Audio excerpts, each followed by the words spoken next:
Chapter 783. Before participating in the auditions, Lu Xiaoxiu and Miao Chuan did not know the rules of China's The Voice's auditions. They subconsciously thought that the auditions would be similar to other shows, with a few judges sitting on the stage, and the contestants going up to sing. But when it was their turn, Lu Xiaoxiu and Miao Chuan were led to a specially arranged meeting room. Only then did they see the grand scale of the auditions. The meeting room was separated by a curtain that was half the height of the wall. No one could see what was going on behind the curtain, but on the other side of the curtain, there were 2 cameras recording. Of course, the judge behind the curtain still spoke. He had to announce the rules. Later, Lu Xiaoxiu and Miao Chuan would be singing the song they had prepared without any accompaniment. They could not use their guitars even if they had brought them along. The 3 judges would listen to them sing from behind the curtain. Contestants who received 2 or more passes would pass the preliminary auditions. No wonder the show's introduction said that the auditions were based on good singing, not good looks or good stories. Now, the judges could not see the contestants' faces, and would not give the contestants a chance to explain their names or experiences. It was a blind audition. The auditions were based on their voices. Lu Xiaoxiu and Miao Chuan liked this rule very much because they were not handsome. Moreover, after a year of settling down, the 2 of them had also honed their singing skills under the guidance of Jin Yingming and Yang Yi. They were more confident about this. But Lu Xiaoxiu and Miao Chuan were not used to not being able to use their guitars. They were nervous for a while. Without further ado, time was tight. Lu Xiaoxiu and Miao Chuan took a deep breath and started singing. They sang folk songs that were already famous. Although it would have been better to sing their own songs, it was not the right time yet. Plus, they sang songs that the judges were familiar with, so it was safer. 3 minutes later, time was up. Lu Xiaoxiu and Miao Chuan stopped singing.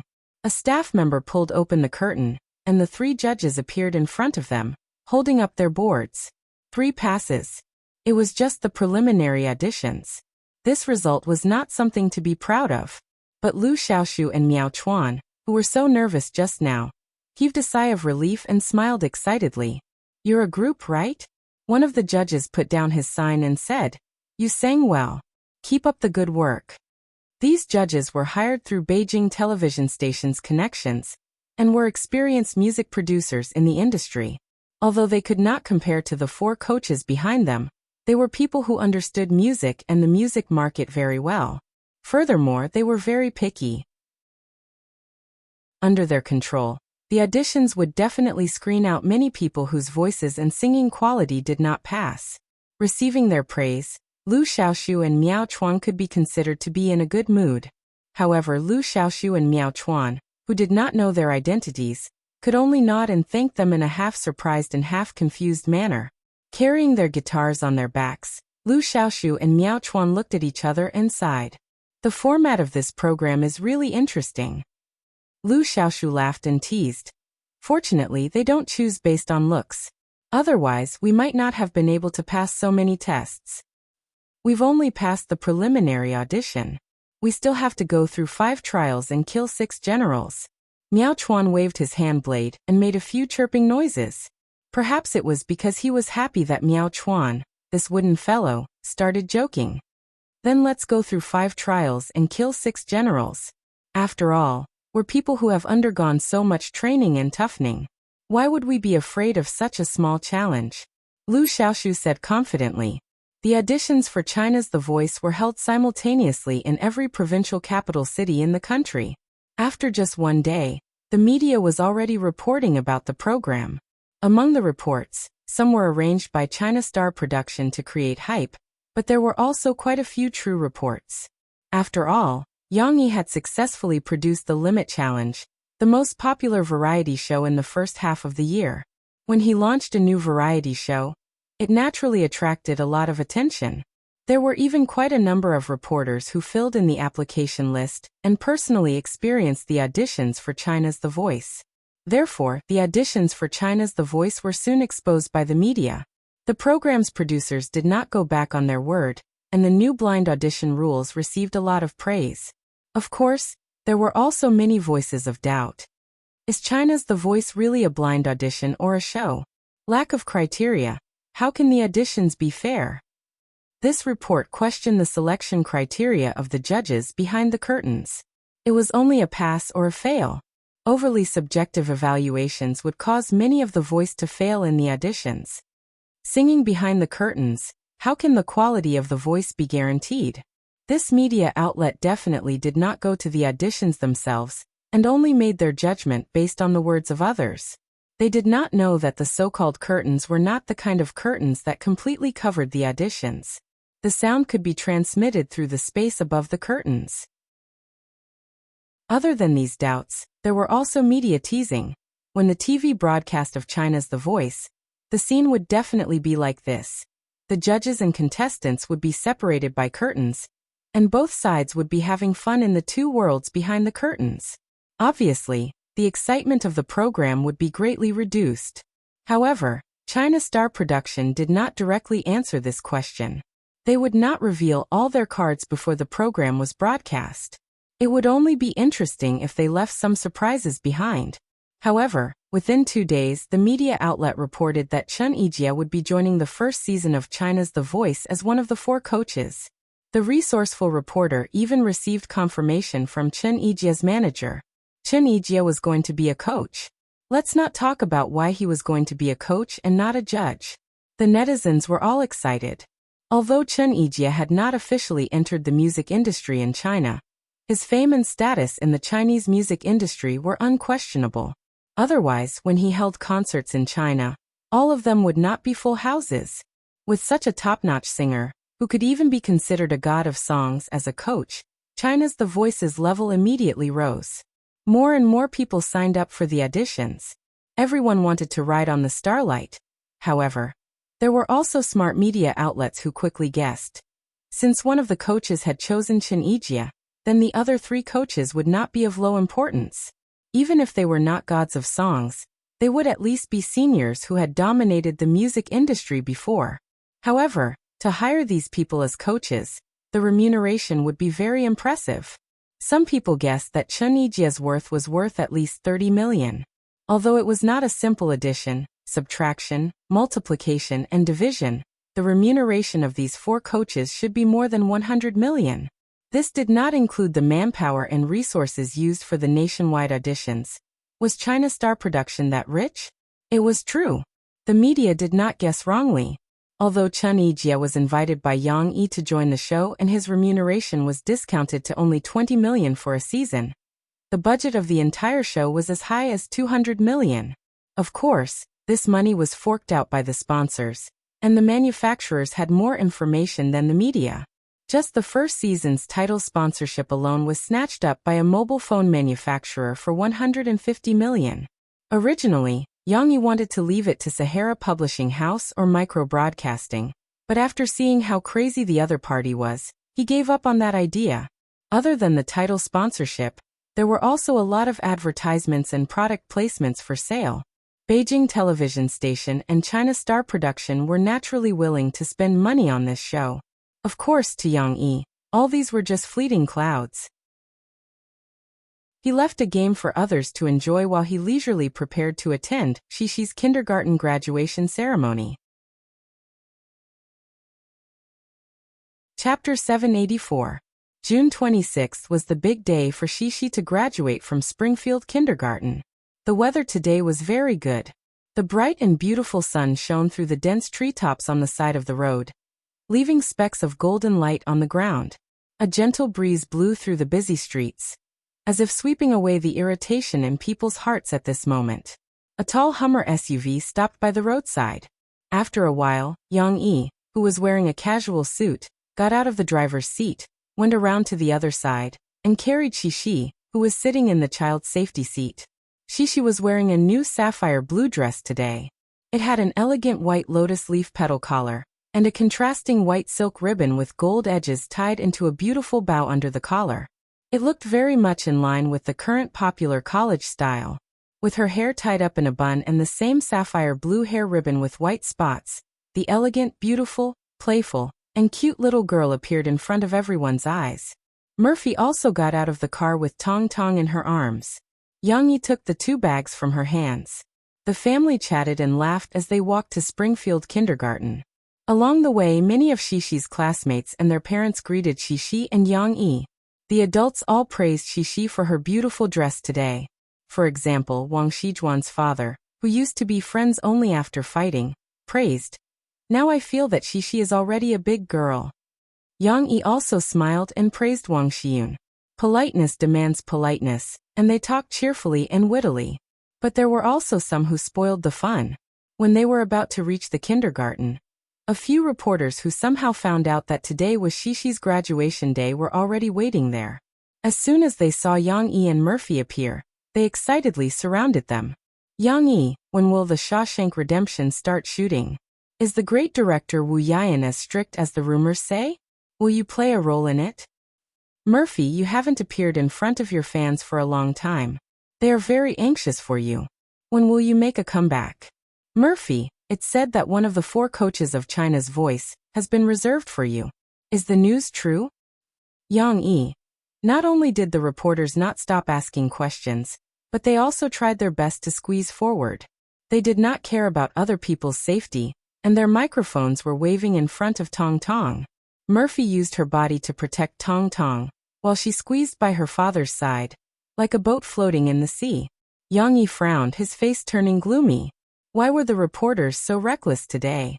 If not for this, Yang Yi might have answered a few simple questions before leaving.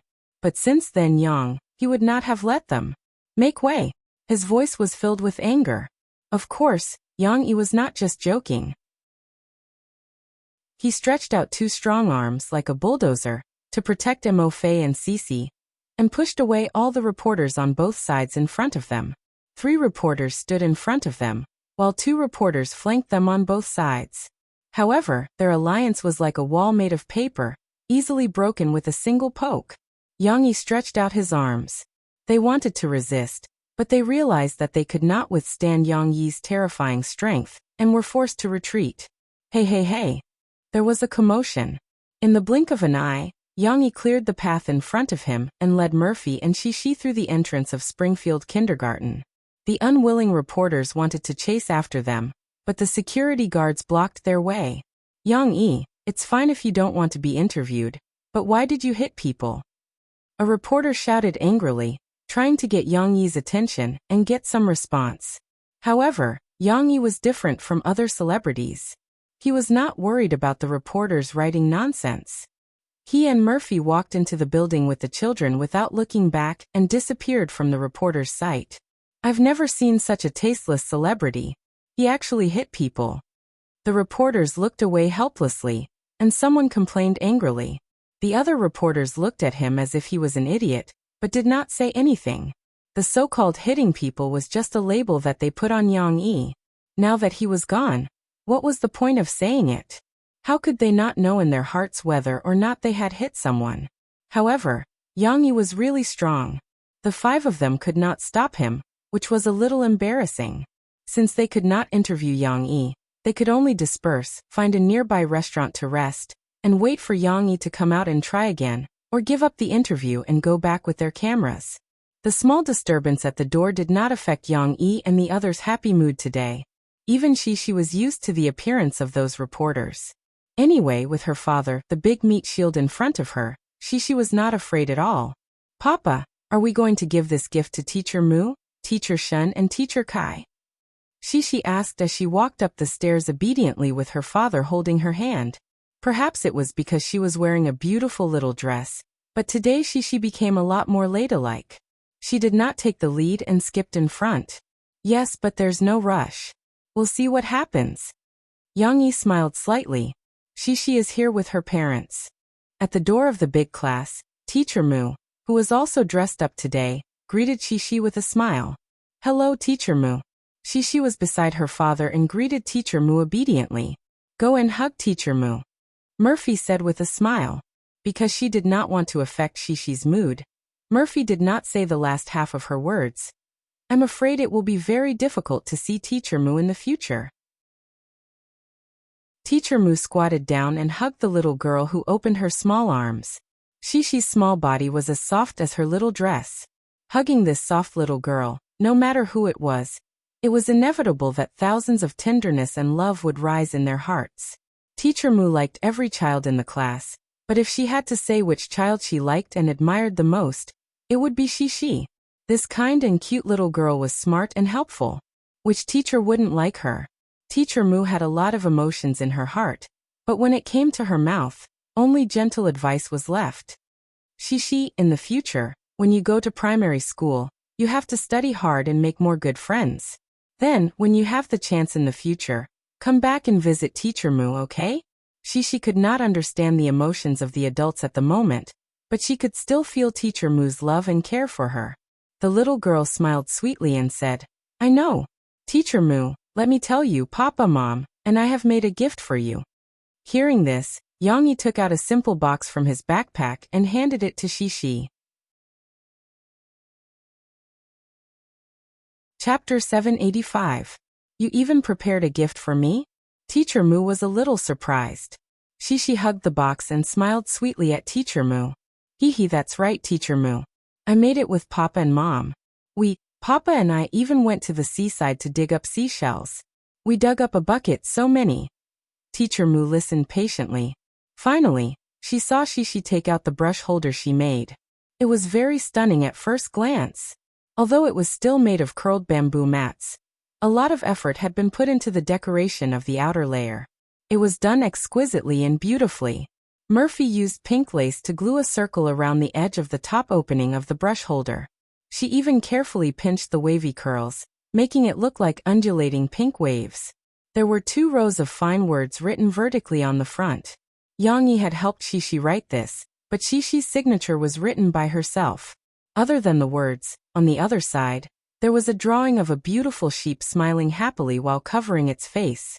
The beautiful sheep's red face and big watery eyes were very cute. However, the beautiful sheep's white and curly hair was replaced by white, textured shells. This reflected the theme of the handicraft even more. At the bottom, there was a circle of smooth and delicate shells, just like the beautiful sheep stepping on a smooth pebbled road. It was worth mentioning that there were some plastic grass and small plastic trees on it, which made it look even more lively and interesting. This was drawn by my papa. I painted it and stuck this shell. Teacher Mu, sticking this shell made my hand sticky. Xixi happily told Teacher Mu about her contribution. It's really beautiful. Teacher likes it very much. You did it very carefully. Teacher Mu was still squatting. She hugged Xixi and said gently, Xixi, who wrote this poem? This was written by my papa. I don't know how to write so many words, Xixi explained honestly. Xixi knows how to recite this poem. Xixi, why don't you recite this poem with teacher? Murphy suggested with a smile. Yeah. Xixi readily agreed. She even said in a sweet voice, Spring fills the mountains and green fields, peaches and plums fight for the spring dew and smile. East, west, north, south, east, and west, spring is always there, only Shifu's grace pays attention to these places. Xixi recited without missing a single word, and with a clear articulation. It was very similar to the rhythm of reciting poems that her father had taught her before. There was even a cadence in the middle. It looked like she had practiced for a long time at home, but in fact she hadn't. Yang had only taught her once or twice, and the little girl could memorize it. Her memory was indeed very good. After listening to Xixi recite the poem, Teacher Mu, who was already very touched, became more emotional at this moment. She hugged Xixi and said with red eyes, Thank you, Xixi. You're so great. Teacher is a little reluctant to let you graduate. Xixi, who was in Teacher Mu's arms, didn't feel the sadness of separation. She looked at her father with her big bright eyes.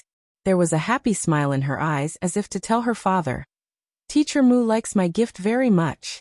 After listening to the kindergarten director's words and the 3 teachers' summary, Yang received Xixi's kindergarten souvenir album.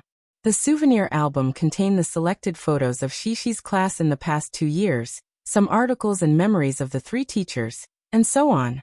Of course, a souvenir album couldn't contain all the photos. There was also a CD inserted in the title page of the souvenir album. There were more photos and video recordings of activities. It could be said that the kindergarten had done a very good job in this aspect. These things he would slowly look at them when he went back. This time, All the parents and children gathered together. The most important thing, of course, was to take a group photo as a souvenir. After taking the group photo, Wu Yu suggested that she and the other 5 children take another group photo together. Then there were all kinds of group photos. There were photos of parents and children, photos of children, and photos of children in pairs. Yang Yi, the photographer, was very busy. Xixi, I want to take a photo with you. Wang Shijuan, who was next to them, ran over. He first looked at Yang Yi timidly, and then said to Xixi. Xixi was very happy today. She didn't stop smiling.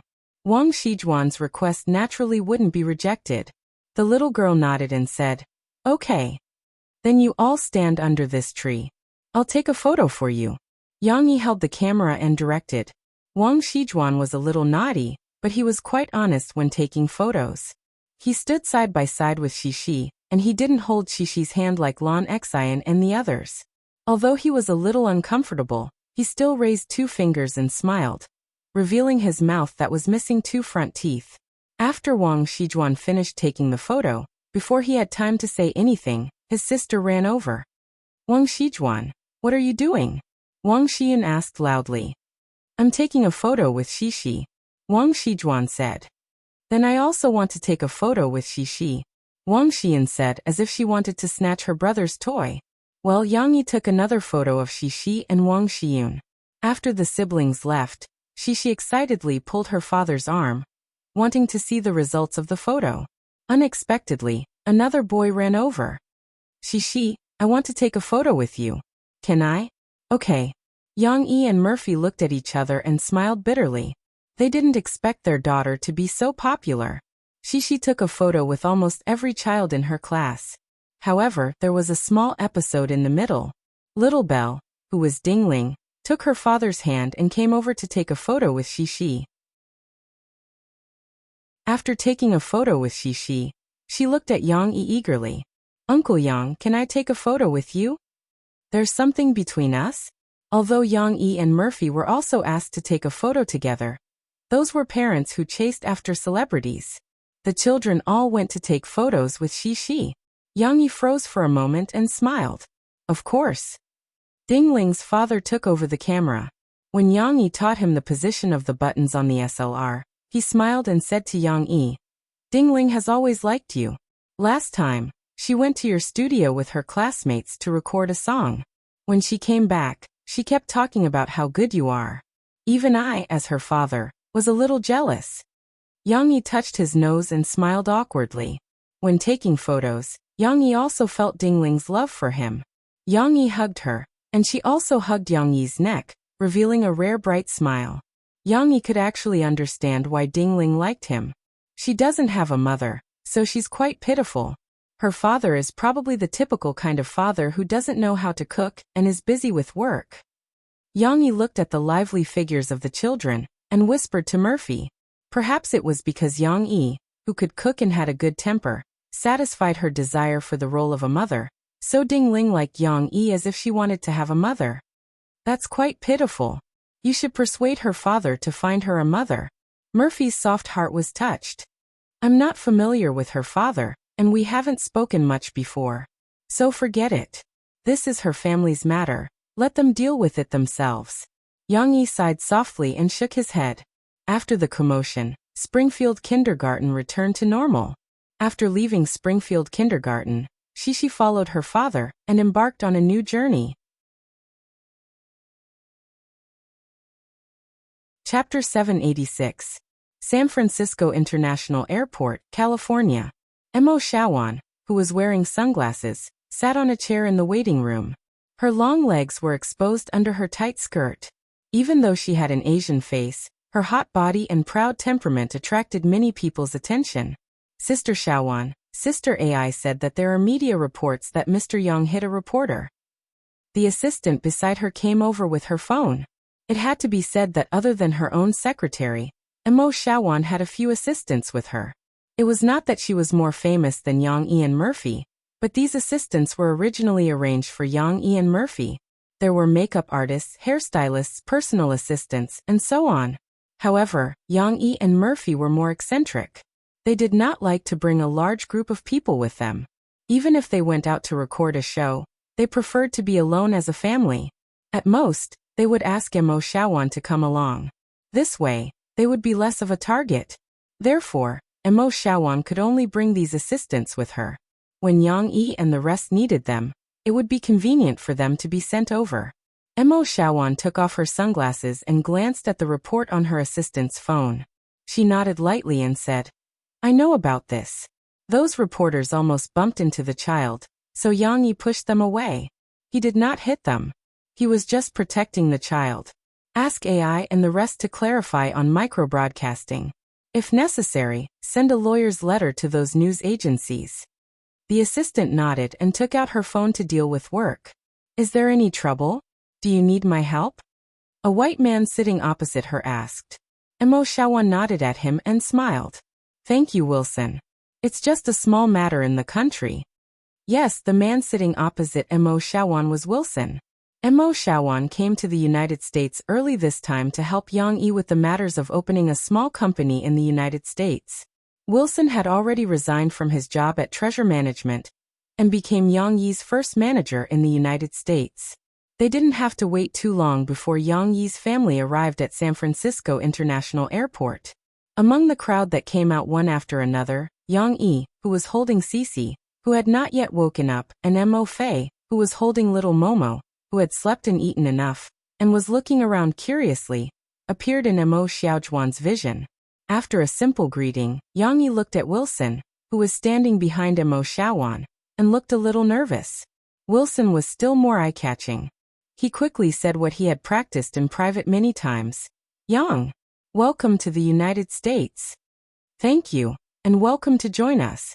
Yang Yi smiled and shook hands with Wilson. Mo Xiaowan handed the luggage receipt to the only two male assistants in the team, and asked them to help collect the luggage. Then she introduced their situation to Yang Yi. The company's registration is now complete. However, Wilson is the only one. We still need to wait for the headhunting company to find other candidates. We can take it slow. Anyway, we will be in the United States for 2 months. Yang Yi nodded. The company was indeed just a startup. However, other than the people, everything else was already in place. During this time, Wilson followed Mo Xiaowan and saw how rich Yang Yi was. Mo Xiaowan rented an entire floor of an office building in the bustling business district of LA City. She also bought 6 cars in one go, ranging from a normal car to a nanny van and a limousine for attending events. Of course, Yang Yi and the rest did not have the time to inspect the company in LA. After resting for a night in San Francisco, Mo Xiaowan accompanied them on the plane to Texas. It had to be said that the domestic aviation in the United States was very convenient. From San Francisco on the west coast to Dallas in Texas in the middle of the country, it only took 3 hours for the plane to take off and land. Grandpa. As soon as they got off the plane, Shishi, who had been looking around, was the first to see Mo Henian holding a sign in the crowd. She was so excited that she shook her little butt in her father's arms and could not wait to tell him. They had not seen each other for a year, and Mo Henian had not changed much. The old man was still wearing his wide-brimmed cowboy hat, plain white t-shirt and jeans. However, Zhou Mingyu, who was standing behind him, was dressed more elegantly. The combination of colors and styles gave people a sense of fashion. Even though she was old, she was still like a lotus flower quietly blooming in the crowd. It was admirable. Shishi still liked her grandpa. When they met, she smiled sweetly at Mo Henian. She opened her arms and jumped into her grandpa's arms from her father's arms. Mo Henian hugged his granddaughter and looked at his grandson in his daughter's arms. He chuckled. When he faced Yang Yi, he was much more amiable. Zhou Mingyu was completely attracted by Tong Tong. She did not even care about Yang Yi and Mo Xiaojuan's greetings. She responded casually and stretched out her arms to Tong Tong with a smile. "Hua Hua, let Grandma hug you."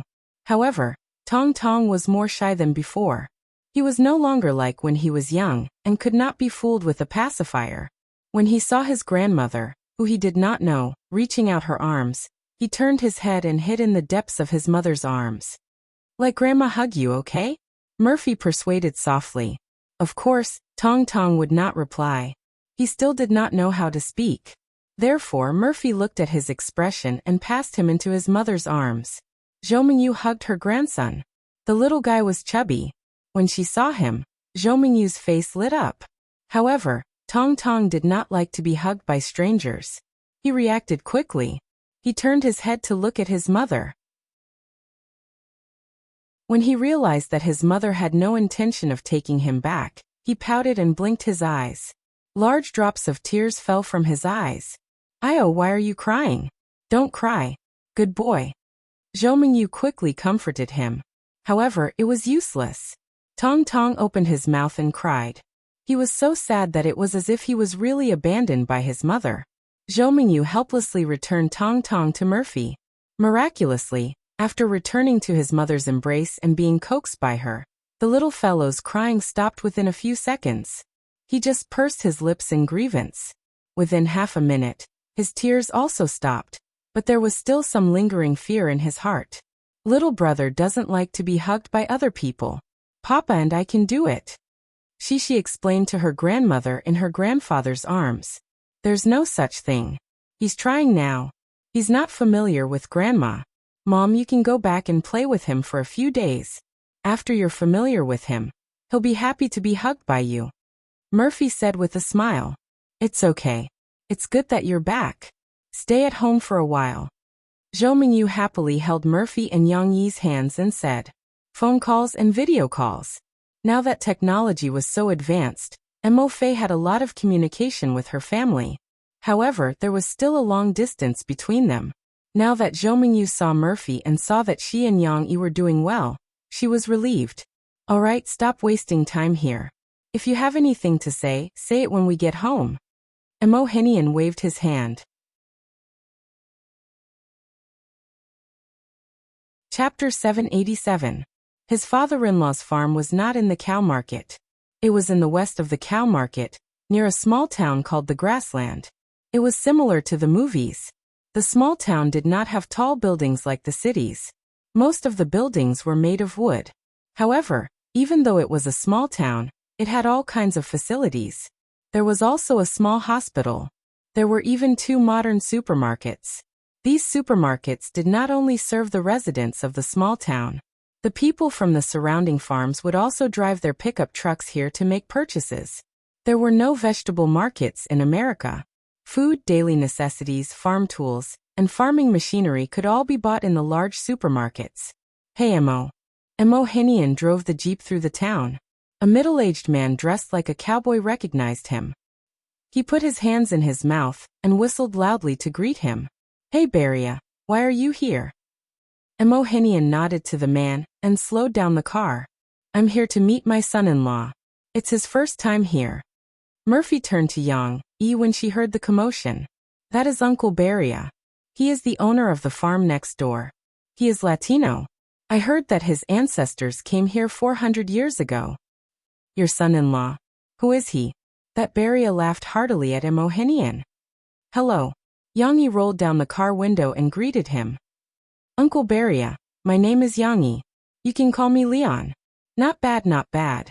You are a handsome young man. Beria sat on the back of the horse and gave Yang Yi a thumbs up. Gracias. Yang Yi smiled. You can speak Spanish? Beria was surprised. Yang Yi changed to Spanish and said, Yes, I learned a little in the past. He was being humble. This language was similar to Japanese. Yang Yi was proficient in it.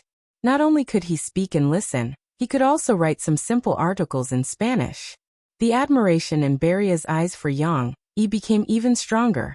He also asked in Spanish, Where are Mo Fei and Xiao Cici? Are they back? We're back with our second child. Yang Yi said with a smile. Murphy couldn't understand Spanish, but she still heard her name. So she stuck her head out beside Yang Yi and greeted him with a smile. Hello, Uncle Beria. Murphy, long time no see. Your husband told me that you have a second child? Beria switched back to English. With a smile, he squeezed the horse's belly and let the horse slow down to get closer to the jeep. A small farming town had its own advantages. There were not many people in big grassland town. Especially the people in the farm, almost all of them knew each other. Along the way, Yang Yi was constantly greeted by Mo Henian. Only then did Yang Yi realize his father-in-law's status here. However, what made Yang Yi even happier was Mo Henian's attitude towards him. Although Mo Henian still spoke bluntly to him, he still actively introduced him to his friends. It could be seen that Mo Henian still admired him. It was just that Mo Henian didn't want to express it. Soon, the jeep arrived at Mo Henian's farm. Yang Yi held Shishi's hand and got off the jeep. They were warmly welcomed. The nanny, the cook, and a group of cowboys happily surrounded them, cheering and singing songs to welcome them. There was also a cowboy playing the guitar. Although the standard of the guitar wasn't high, the coquettish posture made people unable to hold back their laughter. "Welcome, young master." After singing, the Chinese cook took the lead and shouted. A group of white and black cowboys laughed and shouted with a strange accent in Chinese, "Guangyingyud." What a group of passionate people! Yang Yi was infected by their enthusiasm. When they were singing, he pulled Shishi and joined them in their strange dance. Thank you. Yang Yi cupped his hands and smiled. "You can call me Leon. You don't have to speak Chinese. I can communicate in English." Murphy joined in with Tong Tong. When the nanny, cook, and other females saw Tong Tong, they surrounded her lovingly and asked her all sorts of questions. "Little Shishi, do you still remember me?" An old cowboy asked Shishi with a smile. They hadn't seen each other for 3 years. If it were other children, they would have already forgotten everything that happened 3 years ago. But even if Shishi still remembered, she still felt very unfamiliar. The little girl hid behind her father's legs in embarrassment. She wasn't very sure and said weakly, "Are you Grandpa Ford? You really remember? What about me? Do you still remember me?" A black guy who was as tall as a bamboo pole asked loudly. Although he was tall, he was actually only a 16-year-old boy. In the past 2 years, he had only grown taller but not fatter. This time, Shishi couldn't recognize him. The little girl stood there awkwardly, not knowing what to do. "I'm Greg," the black guy said anxiously. The few black cowboys beside him all laughed. "Greg, you're too ugly. Who can recognize you? Big brother Greg." Shishi remembered. This time, she finally remembered the big brother who used to play with her. But she still looked at her father awkwardly. "But big brother Greg isn't this tall." "I'm growing taller," Greg shouted. "Little Shishi, you've grown a lot taller too." All right. "Greg, have you helped me feed the horse?" Mo Henian's heart ached for his granddaughter who was tired from the journey, so he stood up and glared at Greg who was a little too mischievous. "Didn't you say we can have a day off today?" Greg shrunk his neck. Although he was still stubborn, he only said that resentfully and turned to run away. "Little Shishi, I'll come and play with you later." Ford was the leader of the cowboys, and he also called for the cowboys to go back to work. Yang Yi and the others could finally enjoy a moment of free time and admire Mo Henian's residence. F***ck. As soon as he walked in, Yang Yi was stunned. He couldn't help but exclaim in his heart. At this moment, he felt as if he had returned to Gusu. The huge courtyard was designed like a garden, and it felt as if Mo Henian had moved a garden from Gusu over. The flowing water, small bridge, stone carvings, window carvings, and the house with white walls and black tiles gave people a retro feeling. Compared to his father-in-law's house, his own villa and courtyard were simply slums. Who was hired to design this house? It's the work of a master. Yang Yi couldn't help but exclaim. He didn't know that he had inadvertently flattered his father-in-law. Mo Henian, who was walking in front, slightly raised the corner of his mouth, and then curled his lips. This was a kind of expression that showed that he was proud, but he didn't want others to know that he was proud. "It was my papa who designed it." Murphy smiled and said, he used to be an architect but later changed his profession. Inside, seeing the modern interior decoration and thinking about the classical architecture and garden design outside, Yang Yi's admiration for Mo Henian was really like a torrential river.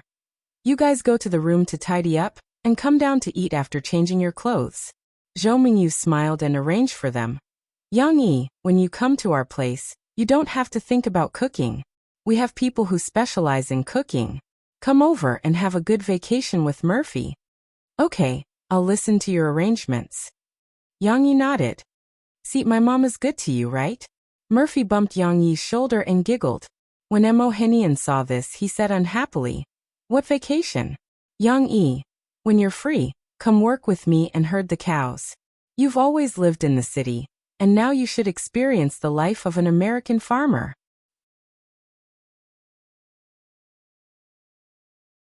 Chapter 788. Of course, Emohenian was just scaring Yang Yi. This was his son-in-law's first visit, and he didn't really ask Yang Yi to herd cows or do farm work. In fact, Emohenian took Shishi for a stroll during the day and came back to play with Tong Tong at night. He had so much fun that he didn't have time to make things difficult for Yang Yi. "Shishi, Grandpa will take you to ride a horse today, okay?" The next morning, Emohenian suggested with a smile.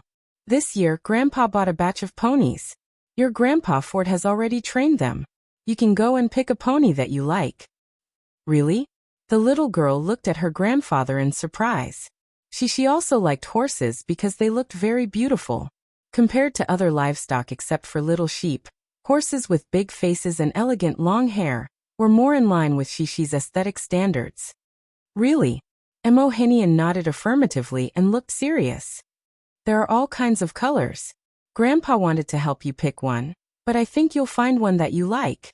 Ride a horse?" Murphy heard and said hesitantly, "Dad, if you want to teach Shishi how to ride a horse, it's best to let Yang Yi watch over her." Although Murphy had learned how to ride a horse from Emohenian before, Shishi was still young after all. Murphy still trusted Yang Yi. "Why do you want him? Is your old man too old to lead a horse?" Emohenian felt a sense of distrust and asked angrily with a glare. But in the end, Emohenian still brought Yang Yi with him. They went to the stable together with Shishi. In the past, Emohenian's farm didn't raise ponies. The horses that the cowboys rode were all adult horses.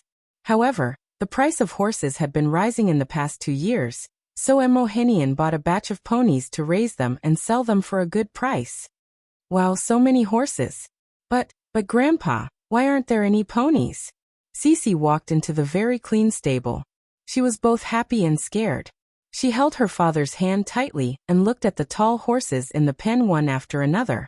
Compared to her small stature, these horses were all very tall. "These are all ponies.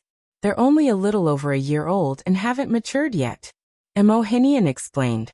Yang Yi could tell that these horses were indeed still very small. From their appearance, they were one size smaller than adult horses. Their bodies were also thinner and weaker. They did not have the muscular feeling of adult horses. When someone arrived, these young ponies came over curiously. Shishi looked at these behemoths and held her father's hand, not daring to get close. However, Shishi soon saw her grandfather holding a long carrot and walking towards a yellow pony. The little girl's eyes widened. She was surprised to see the yellow pony snorting softly and coming over. It first sniffed, then opened its mouth and ate the carrot that her grandfather handed to it. Emohenian stroked its forehead, but the yellow fat pony did not respond. It only cared about eating. "Is it fun?" Emohenian turned around and smiled at Shishi. He encouraged, "Shishi, do you want to try too?" "But I'm scared. I'm scared that it will bite me."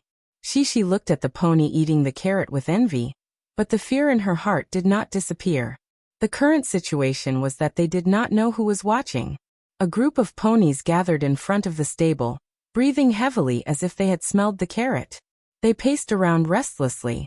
Although horses had poor eyesight, the way they raised their heads and looked at the humans was as if they were the spectators. Under Emohenian's encouragement, Shishi finally mustered her courage. Holding a carrot, she walked towards a white pony.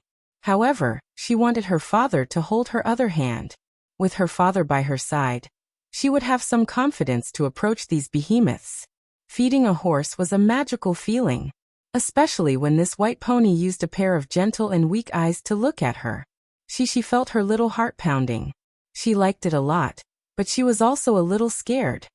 "Why is it looking at me? Does it like me too?" She mumbled softly. "That's right.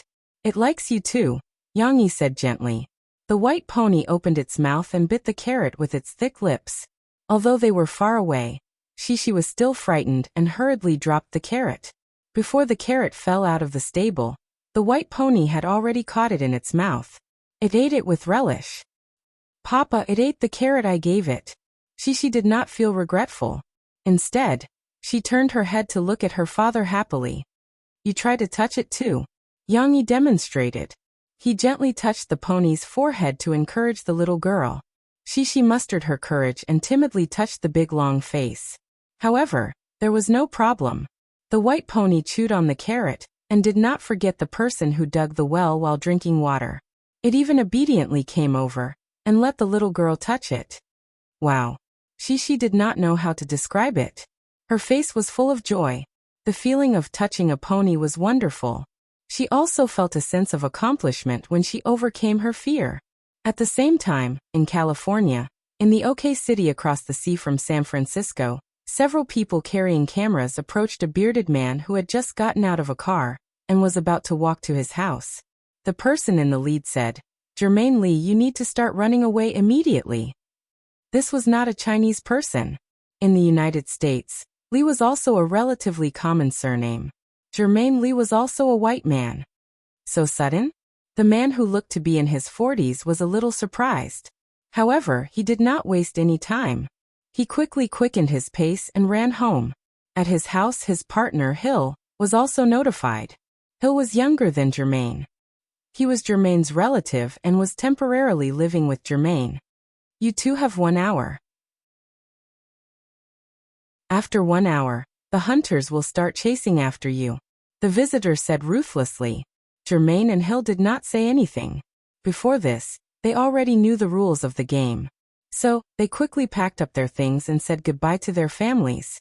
After that, Jermaine and Hill got into the car that they had prepared. With only one cameraman, they hurriedly left the OK City. Yes, it looked like they were running away. In fact, they were indeed running away. There was a hunter team made up of more than 30 experienced investigators from intelligence agencies, retired police officers, retired special forces and other tracking experts. They would be tracking them down from every nook and cranny for the next 28 days. Of course, this was just an American reality show called Undercover Tracking. This show had just been designed, and this was only the first season of the show. It was different from the reality show that Yang Yi and the rest produced. The American reality show did not invite any celebrities. Instead, it was completely composed of ordinary people. So Jermaine and Hill were also ordinary people. Jermaine owned an escape room game shop. Hill was an ordinary university student. However, they would still try their best to fight against the professional hunters. This was because if they could escape from the hunters' pursuit in 28 days, they would also be rewarded with $250,000. They were not alone. Other than that, there were 8 other groups of fugitives. Everyone had started their escape journey. Of course, all of this seemed to have nothing to do with Yang Yi, who was far away on a small farm in Texas.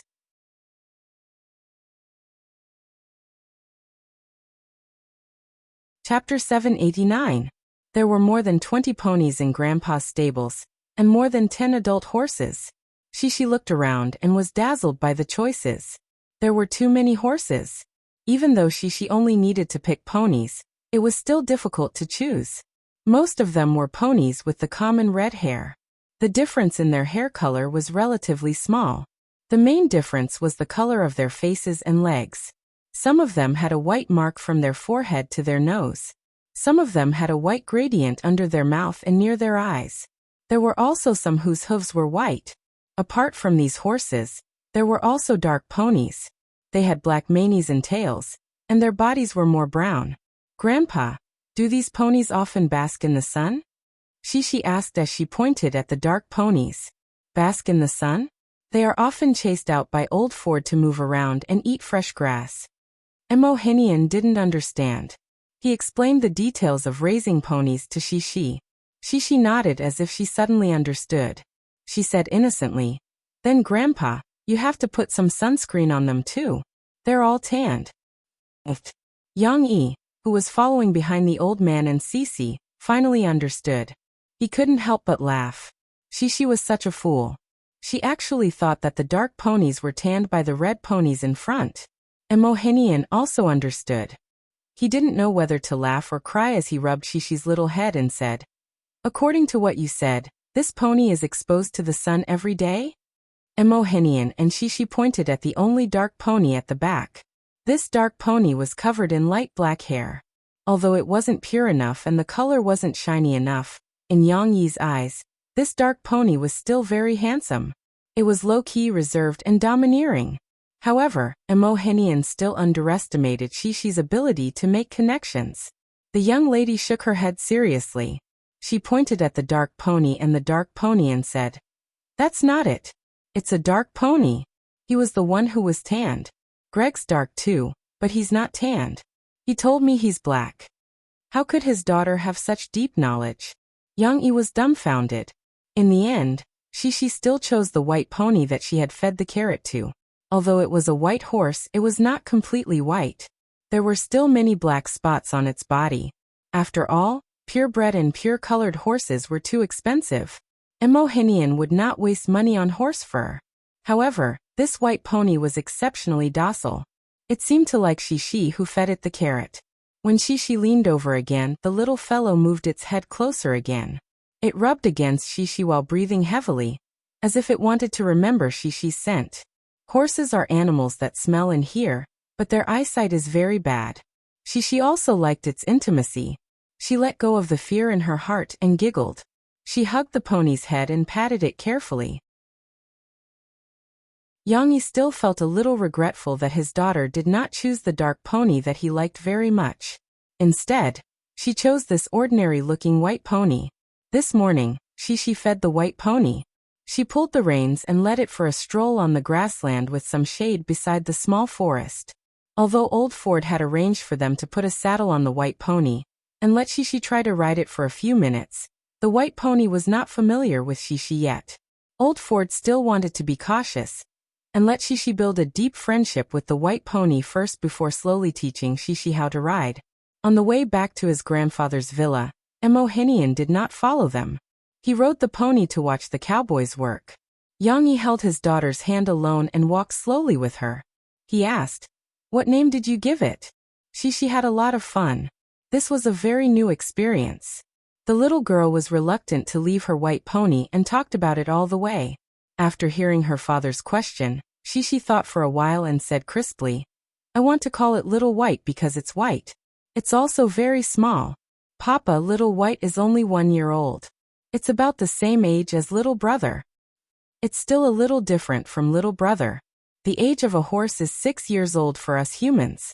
Yang Yi smiled and raised his eyebrows at Shishi. He said, "So Little White is actually about the same age as you?" Ah. Shishi was a little surprised, but she soon became happy again. "That's very good. Hee hee papa, then I can play with Xiaobai. No wonder it likes me so much. Haha, because you're the same age." The incident of Yang Yi hitting a reporter caused a big disturbance in China. Because the impression that Yang Yi gave people before was still very perfect, coupled with the fact that he was brimming with talent, he also gave people the illusion of being cultured and refined. Because of this, people selectively forgot that Yang Yi was actually a tall and burly man. However, after this incident was exposed, Yang Yi in the photo had a solemn look on his face as he pushed the reporters away. The victim in the photo had a pained look on his face, which made Yang Yi's fierce side vividly displayed. It had to be said that this scared many young fans. Perhaps someone used the internet water army to add fuel to the fire and detailed Yang Yi's bad deeds. Phoebe Studios' micro-broadcast of clarification made the fans who believed in Yang Yi feel relieved. However, it could not change the passers-by's condemnation of Yang Yi. They did not want to watch it. Mo Xiaowan was remotely commanding in the United States. She asked the company's legal department to directly sue the newspaper that originally spread the rumor in court, and asked them to publish a clarification and an apology. However, this lawsuit would take time. Fortunately, the reporters who surrounded Yang Yi were not impenetrable. Someone saw an opportunity and found the famous Zhuozai Luyu in the paparazzi world. "This is the video I got. A reporter took it. Although it is a bit blurry, I can recognize that Mr. Yang did not hit anyone. He just protected his family and pushed the reporters away." Luyu contacted Mo Xiaowan. "How are you going to deal with this matter?" Mo Xiaowan did not know that Luyu was the teacher, But she knew that Lu Yu and Yang Yi had a hidden interest relationship. She thought about it and said, "You are an expert. How do you think we should deal with it? One is that you release the video yourself, and the other is that I expose it. However, I think the latter is better. This is not because I want to take advantage of Mr. Yang's popularity, but because my influence is bigger than your studio's micro-broadcast," Lu Yu said, "and I can buy Internet Water Army to help you hype up this matter." While clarifying, it can also reverse the direction of public opinion. It is not convenient for you to buy Internet Water Army. Okay, I'll leave this matter to you. Mo Xiaowan nodded and said, "By the way, someone is buying Internet Water Army to discredit Yang Yi and Murphy. If you have a way, try to help us check it out and see who has been making things difficult for us." Lu Yu smiled and said, "It is not easy to check this matter. The people who buy Internet Water Army will hide very well, but I will help to keep an eye on them. There will be a day when they will reveal themselves." Mo Xiaowan nodded and smiled. "Mr. Lu, I'll have to trouble you with this matter. How much do you need? I'll ask the finance department to transfer it to your account. Don't talk about money. Help Mr. Yang expose it, and I can also make money. Moreover, Mr. Yang is my benefactor. Talking about money is looking down on me, Lu Yu." Lu Yu waved his hand straightforwardly.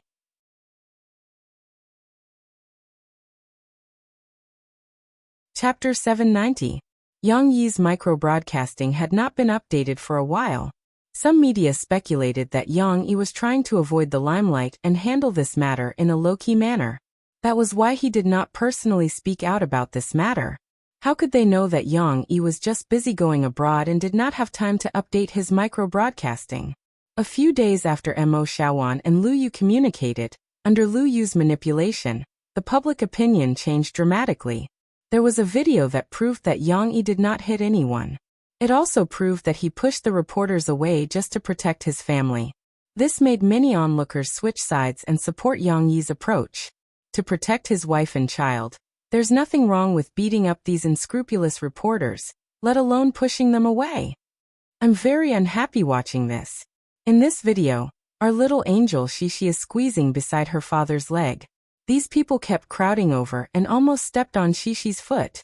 If it were me, I would beat them up too. Am I the only one who thinks that Yang Yi is very handsome? This is the first time I've seen him so strong. He pushed away 5 people alone, and the other party did not even have the ability to fight back.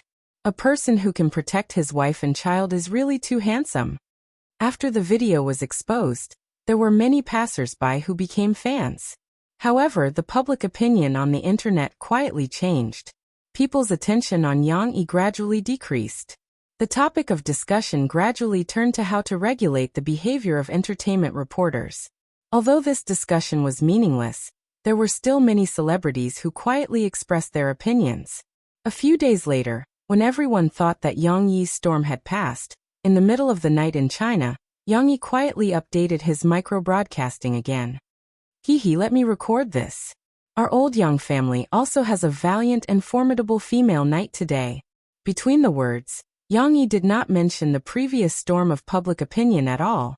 He even showed a proud attitude of showing off his woman. Micro-broadcasting had several photos that were accumulated over the past few days. There was a photo of Shishi when she first arrived in the United States and walked around with her white pony.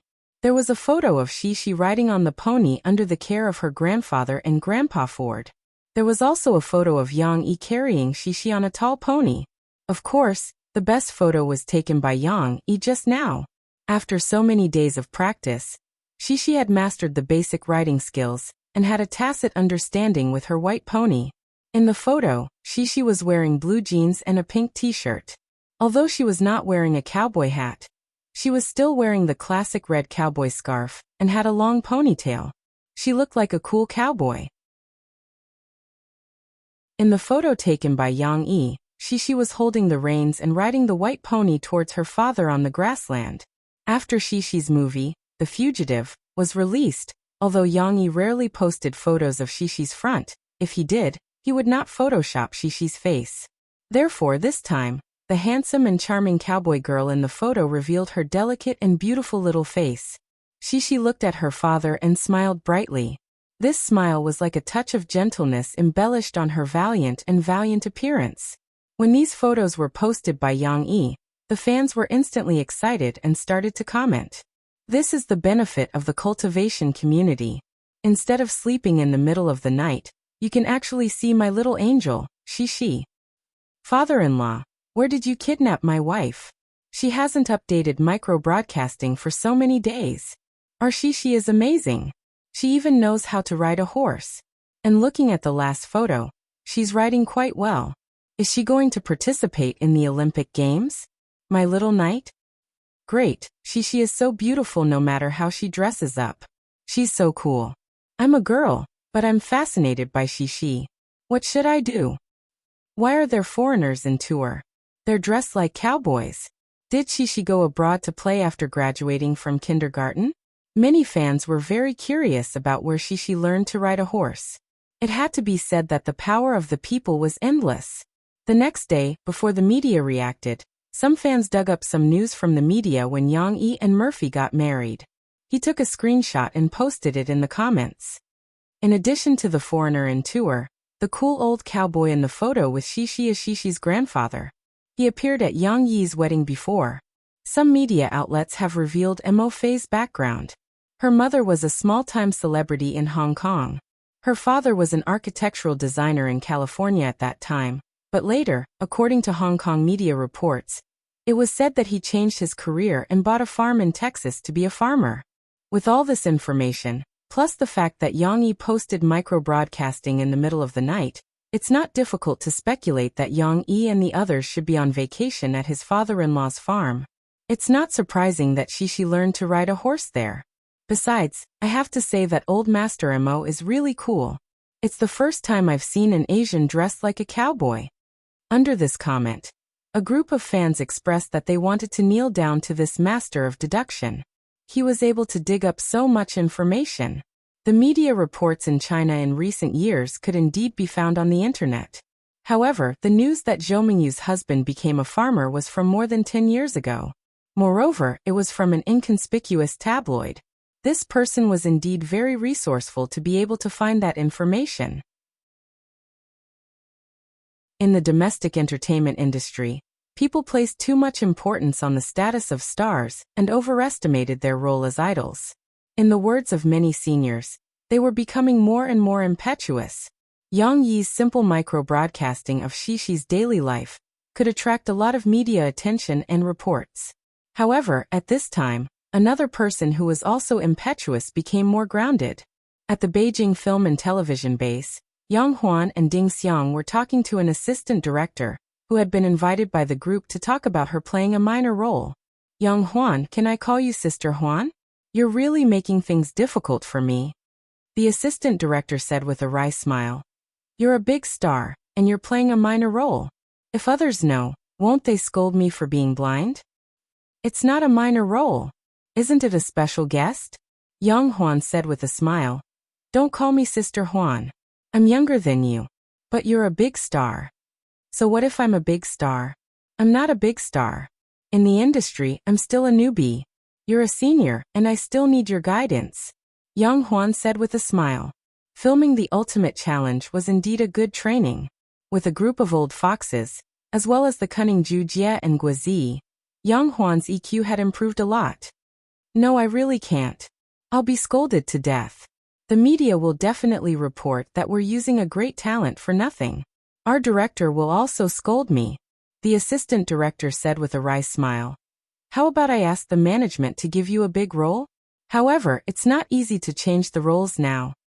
No need to ask others to help me. I'll just shoot this minor role in one day. After that, I'll have to go to other places. It's such a good training. Yang Huan said with a smile. I'm in my first year in the acting department. I'll be in my second year soon. There's still a lot to learn. For a big role, I'll have to practice my acting skills first. Brother Wu, you can tell the director now, so that he'll know what to do. Ding Xiang saw that the assistant director was in a difficult position, so she suggested, if the media reports it, we'll clarify it for you and the crew. This is our own idea. Moreover, if the media reports that Yang Huan is playing a minor role, Won't you attract a lot of attention? Sometimes, it's good to be scolded. People can't wait for the media to hype it up. Ding Xiang was getting more and more familiar with the rules of the entertainment industry. Her words were watertight, and the assistant director was tempted. He gritted his teeth and said, "All right. Do you really want this role? Let me tell you, Sister Huan, this role is a little sad." Sad is good. Young Huan needs some special roles to practice her acting skills. Ding Xiang nodded.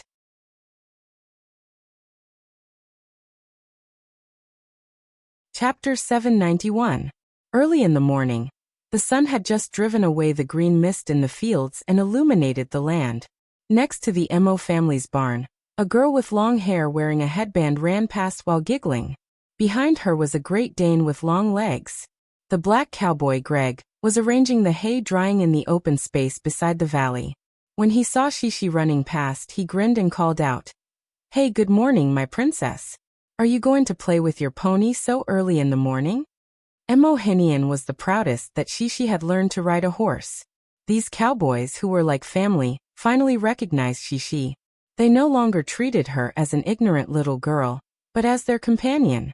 Of course, they teasingly called Shishi a princess. "My princess." This was also a reflection of their closer relationship. "Greg, good morning. I'm going to say goodbye to Little White." Shishi stopped and politely greeted Greg. She had only been in America for less than a week, but the girl's spoken English and listening skills had improved by leaps and bounds. She could even communicate with the fast-talking black cowboys without any difficulty. "Goodbye? Are you going back to China? Aren't you going to play here for 2 months?" Greg was shocked and asked reluctantly. "Hee, Greg, you misunderstood. I'm just saying goodbye to Little White today, because I can't play with it today. Today is a girl's day. I'll come to see Little White tomorrow." Shishi explained for a while. What was a girl's day? Greg was a little confused, but he didn't want to ask too much. He was obviously not interested in this topic, so he shrugged and said, "Okay." After bidding farewell to Greg, Cece took the Great Dane and ran toward the stable with her long, slender legs. Her appearance caused some commotion in the stable. The stable was much emptier because most of the adult horses had been ridden out by the cowboys to herd cattle. The rest were basically ponies that couldn't work. They recognized the girl, who came every day recently and gathered around. Unfortunately, Shishi's heart already belonged to someone else. The little girl ran straight to her white pony. Xiaobai, I'm here to see you." The white pony had also been waiting for a long time. It stuck its head out from the middle of the fence and lowered its head meekly. It rubbed its long forehead and cheeks against its little master, as if it was acting coquettishly. It made Shishi giggle. "Xiaobai, you can't go out to play today." Shishi hugged the white pony's head and smiled with her big eyes. "I'm going out to play with Grandma and Mom today. You have to be good at home." She even imitated her father's usual tone of exhortation.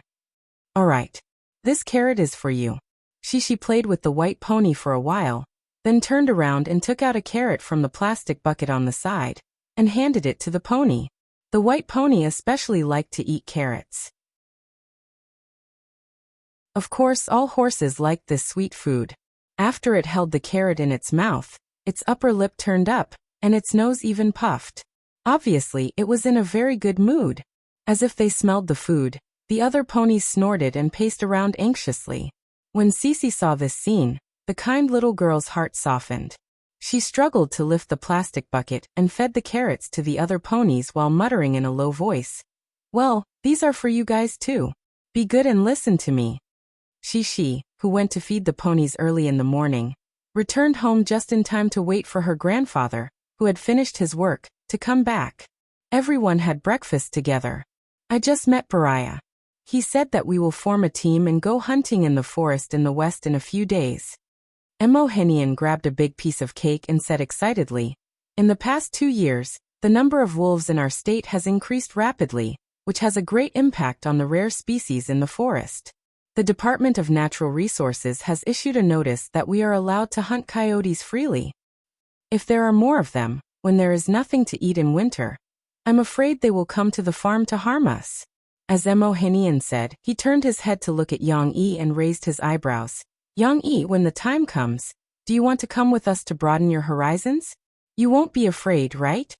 Oh, the old man's tone had a hint of provocation, as if he was worried that Yang Yi would shrink back. Papa, don't go, okay? You are old. Can't you just let Uncle Ford and the others go? Murphy, who was on the side, advised somewhat unhappily. Hunting is not dangerous. We have horses, dogs, and guns. More than a dozen people. How can we be afraid of a few wolves? Emohenian waved his hand. It's okay, I'll go. Yang Yi smiled. He patted Murphy's hand and comforted her. With me here, Dad won't be in danger. Murphy knew that Yang Yi's skills were extraordinary. She grabbed Yang Yi's hand and said somewhat worriedly, but this is a gun. I'm afraid that there will be a misfire. You guys still have to be careful, even more careful. It's okay if you can't catch the wolves, safety first. Hey, what are you talking about?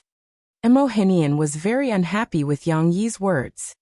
He swallowed the biscuit in his mouth and said angrily, I still need you to protect me? You haven't been in the army for so many years. I'm afraid that you don't even know how to hold a gun.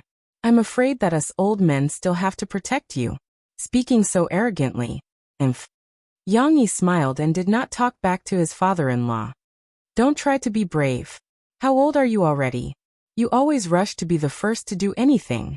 Zhou Mingyu also said a few words. As for Yang Yi's side, let Ford help take care of him. Mom, thank you for your concern. Yang Yi said with a smile. Zhou Mingyu and Yang Yi's parents were not like Dong Yue's parents.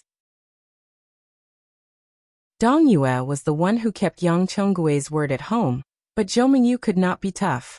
Sometimes, no one could persuade Emohenian's stubbornness.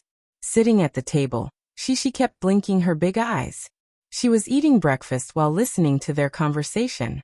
Finally, she found a chance to interject. Papa, can I go play with you guys? I can ride Xiaobai and go together. The little girl asked expectantly. No. This time, the four adults shouted in unison. Emohenian said even more seriously. How old are you? You want to run around with adults and stay at home. Of course, the old man felt that his tone was a little harsh.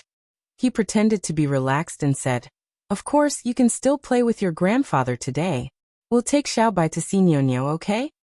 No. Zhou Mingyu smiled and said, Today is Girls' Day. We'll take Shishi and Mommy with us. Again? Where are you going? Emohenian originally did not care about these women's affairs, but he was a little unhappy that his precious granddaughter was taken away. We're going to Nyonyo City to buy clothes, bags, shoes, and so on. Zhou Mingyu took Shishi's hand and said with a smile. You don't want to know. Shishi also giggled. Following her fashionable grandmother, she would have beautiful clothes to wear. After all, Shishi was a girl. Of course she would like it. Their wives and children all set off to play. Yang Yi and his father-in-law looked at each other in a daze. For a moment, they did not know how to get along with each other. Cough. Papa, their Girls' Day. It's also a Men's Day. Yang Yi smiled awkwardly and said, So, what's the plan for today? Emohenian touched the beard on his chin. Thinking of the conversation just now, he snorted and said, We'll go hunting in a few days. I'll take you to play with guns and familiarize yourself with them. Don't embarrass me then.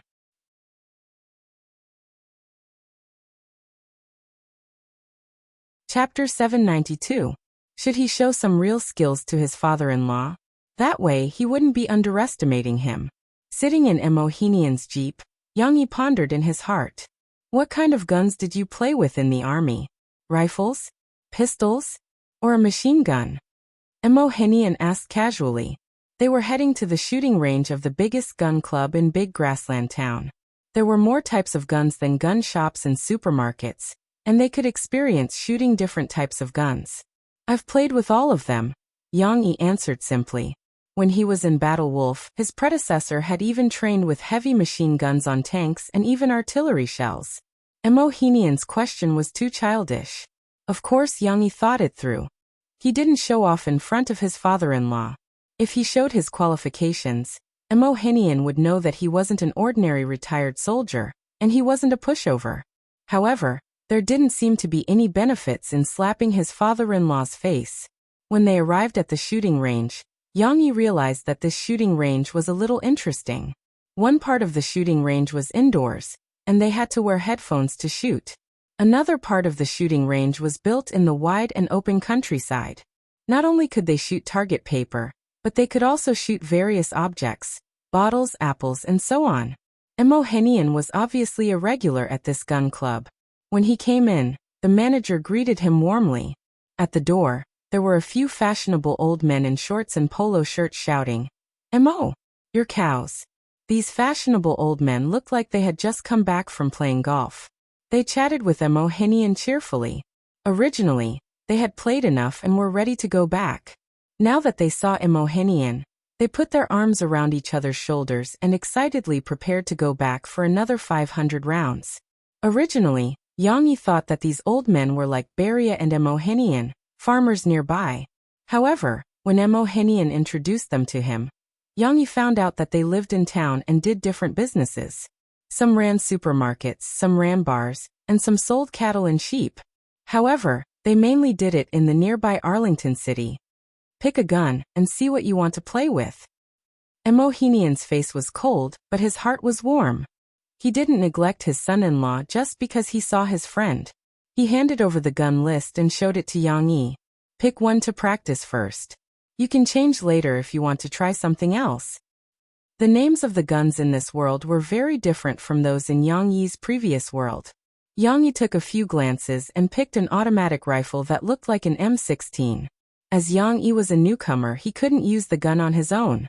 An instructor came over to teach him how to use the rifle, as well as some rules to follow in the outdoor and indoor shooting ranges.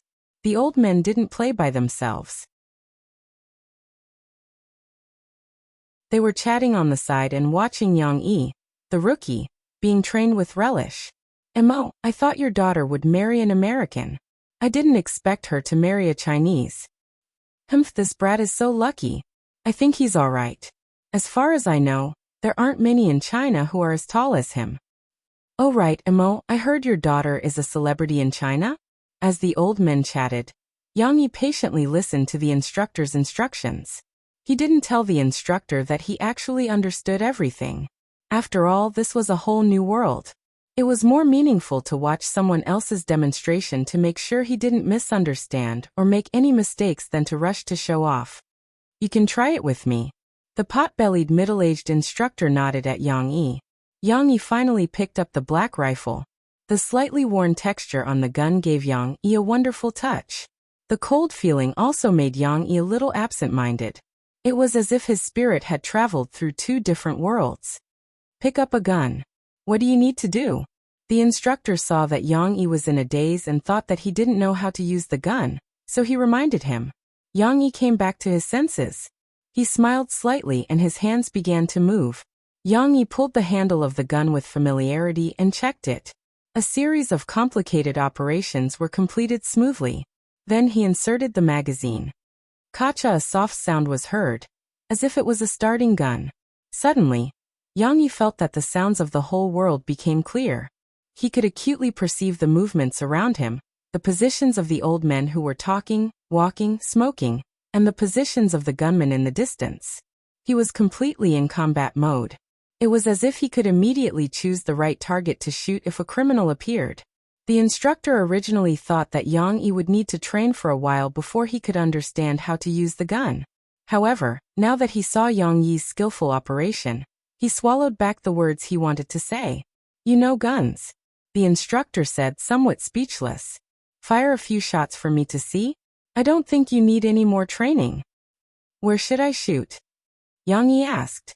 "A 100-meter target, A8. The instructor pointed to a target in the distance. Yang Yi followed the instructor's instructions and walked to the A8 position. He gently pushed up the safety device, which was the fast and slow trigger, and selected the single-shot mode. Then he skillfully leaned the butt of the gun against his shoulder, tilted his head, aimed and fired. Bang! The gunshot interrupted the old men's conversation. They all looked over. "They've started shooting so soon. How's the result?" Emohenian was also curious. He followed his friends and walked toward his son-in-law and the instructor. Now the target paper in the shooting range was changed electronically. Moreover, There were cameras that could check the bullet traces. The instructor quickly brought up the A8 target paper on the display beside him. Yang Yi's bullet hit the bottom left of the target paper. It was still some distance away from the bullseye. However, the bullet didn't miss the target. This made the old men laugh and clap. Not bad. You're already so good at your first shot. Keep up the good work. Emohenian encouraged. In fact, he was very satisfied with his son-in-law's performance. To be able to hit the target paper, he could boast to his friends about Yang Yi's talent. Yang Yi didn't know whether to laugh or cry. In fact, he wasn't completely familiar with the gun. The first shot was just a test.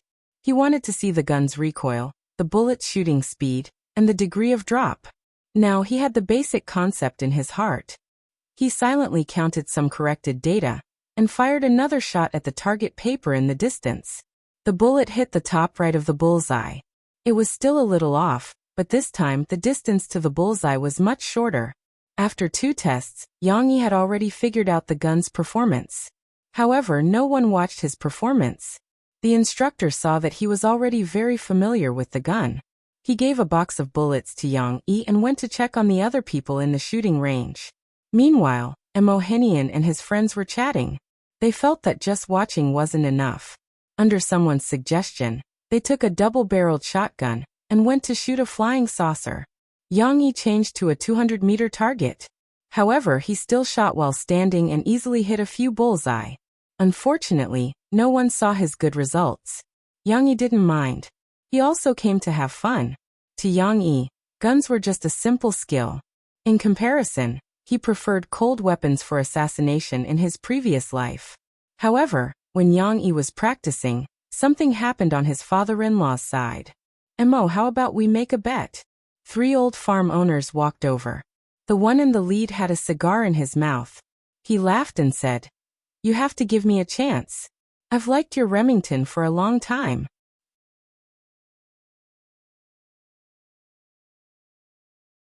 Chapter 793. The 3 newly arrived old men were also the farm owners of this grassland town. The one with the cigar in his mouth was called Doug, and he owned the largest farm in the town. The one on his left was called Craven, and his farm mainly grew fruits. Of course, it was also the area closest to the forest. The one on his right was called Stuart, and other than owning a farm, he also had other cattle and sheep businesses. Stuart and a good friend of Emohenian's could be considered competitors, so they were egging each other on. Although they were talking and laughing, it was still a little tense. Yang Yi handed the rifle in his hand to the shooting range manager and went over to watch the show.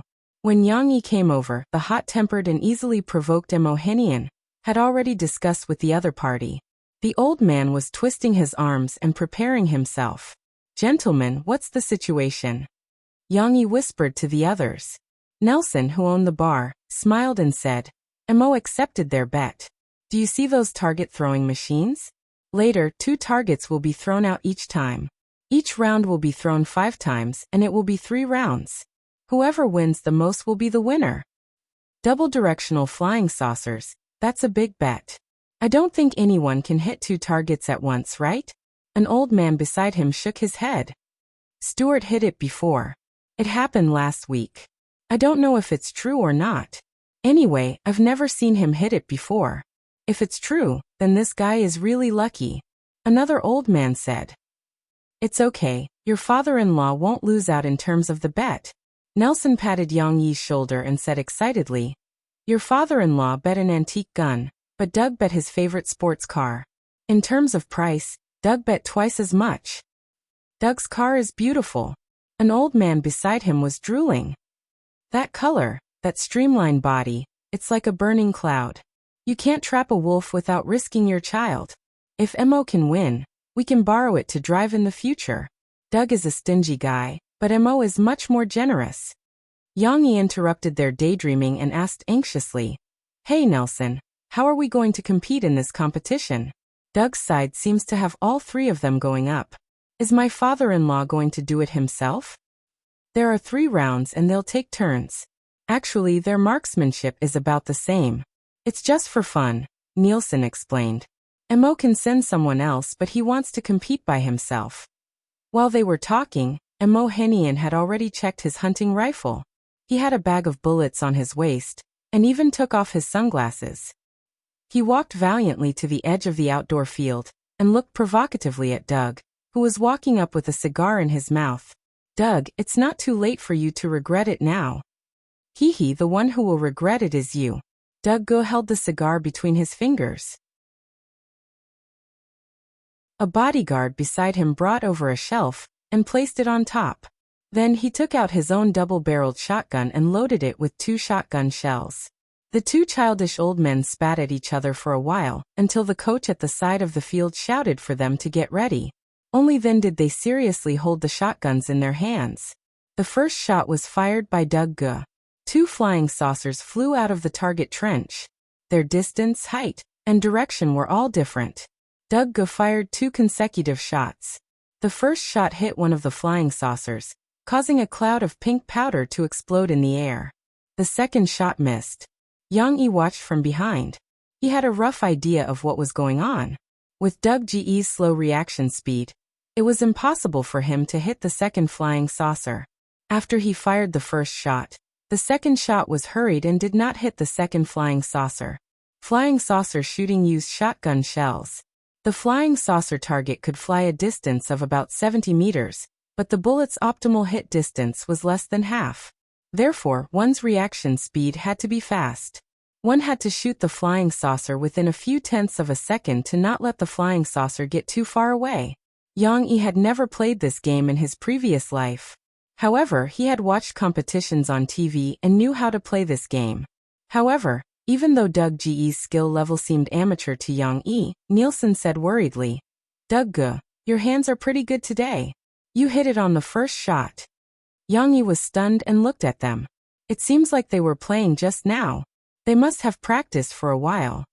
An old man beside him said, These guys must know that Emo hasn't practiced. As he spoke, Mohinian fired his first shot. Bang bang. Only the sound of gunshots was heard. There was no movement. Emo, looks like you can't do it. Are you going to lose your Remington to me? Bullsh *T. That was just a mistake. I'll show you how I hit a double yoke later. The 2 of them started to trash talk again. Mohinian was not at a disadvantage at all. Of course, Yang Yi also knew that it was impossible for his father-in-law to hit 2 targets at the same time with his reaction speed unless he was blindly guessing. Both of them still had 4 shots to shoot. Doug missed the next shot. He was probably a little excited. Mohinian still could not hit the target. On the third shot, Mohinian finally hit a shot. However, Doug also hit it. Not good. Doug has a good feel today. An old man muttered. Yang Yi was anxious as he watched from the side. He hoped that his father-in-law could put in more effort. Winning or losing was not important. He could not lose his dignity. However, Mohinian missed the 4th shot. Doug still hit a flying saucer steadily. Emo, you've already lost.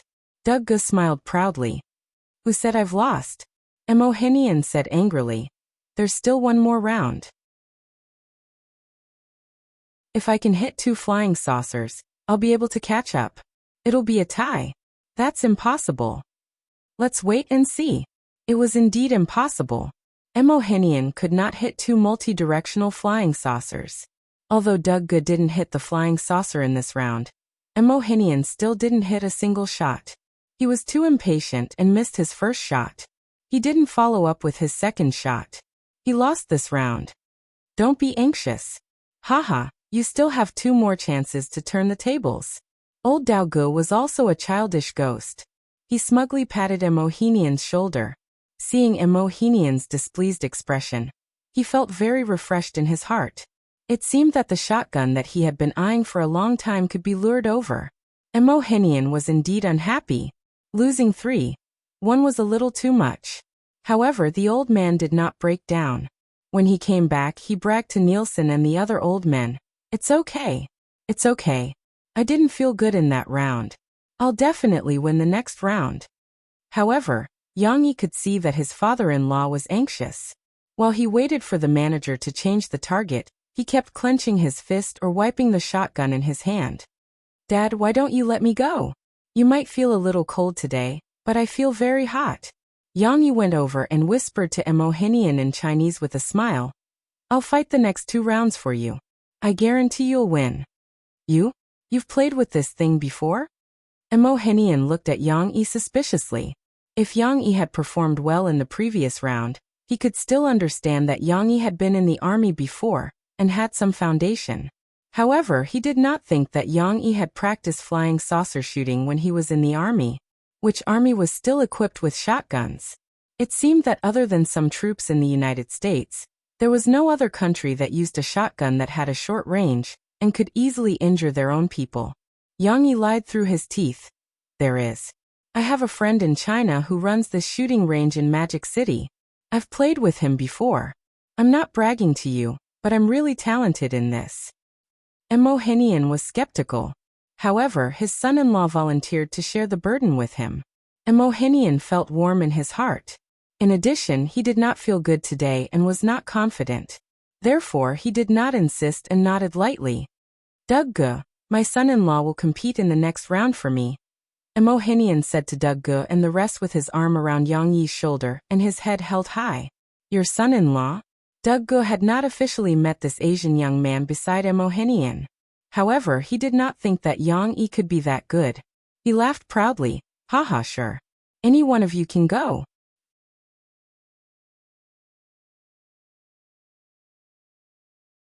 Chapter 794. In America, many people look down on yellow-skinned people and look down on the weak Chinese people. Emohinian, on the other hand, was respected by these people because of his fiery temper and playful cowboy personality. Although Doug was trash-talking to Emohinian and talking about Emohinian's antique gun, he did not look down on Emohinian. At least when he spoke to him, he maintained the attitude of being on equal footing. If it was not for the fact that he could not handle it, Doug might even call Emohinian his brother. This was rare, because Doug only recognized Emohinian as a yellow-skinned person. When he saw Yang Yi, he did not even look at this young yellow-skinned person. Before he analyzed the situation rationally, he already did not take Yang Yi seriously. When Yang Yi and Craven were preparing for the second round of the competition, Doug was still teasing Emohinian, saying that he was too cowardly to find a young boy to replace him. Behind them, Nelson and the few old men were also discussing when they saw Yang Yi replacing Emohinian. He asked his son-in-law to fight. Could it be that he has some hidden trump card? Yang is not bad. I like this young man. I hope he can win back my flaming cloud. What do you mean by your flaming cloud? We don't know if he can win or not. I've never seen him fight a flying saucer before.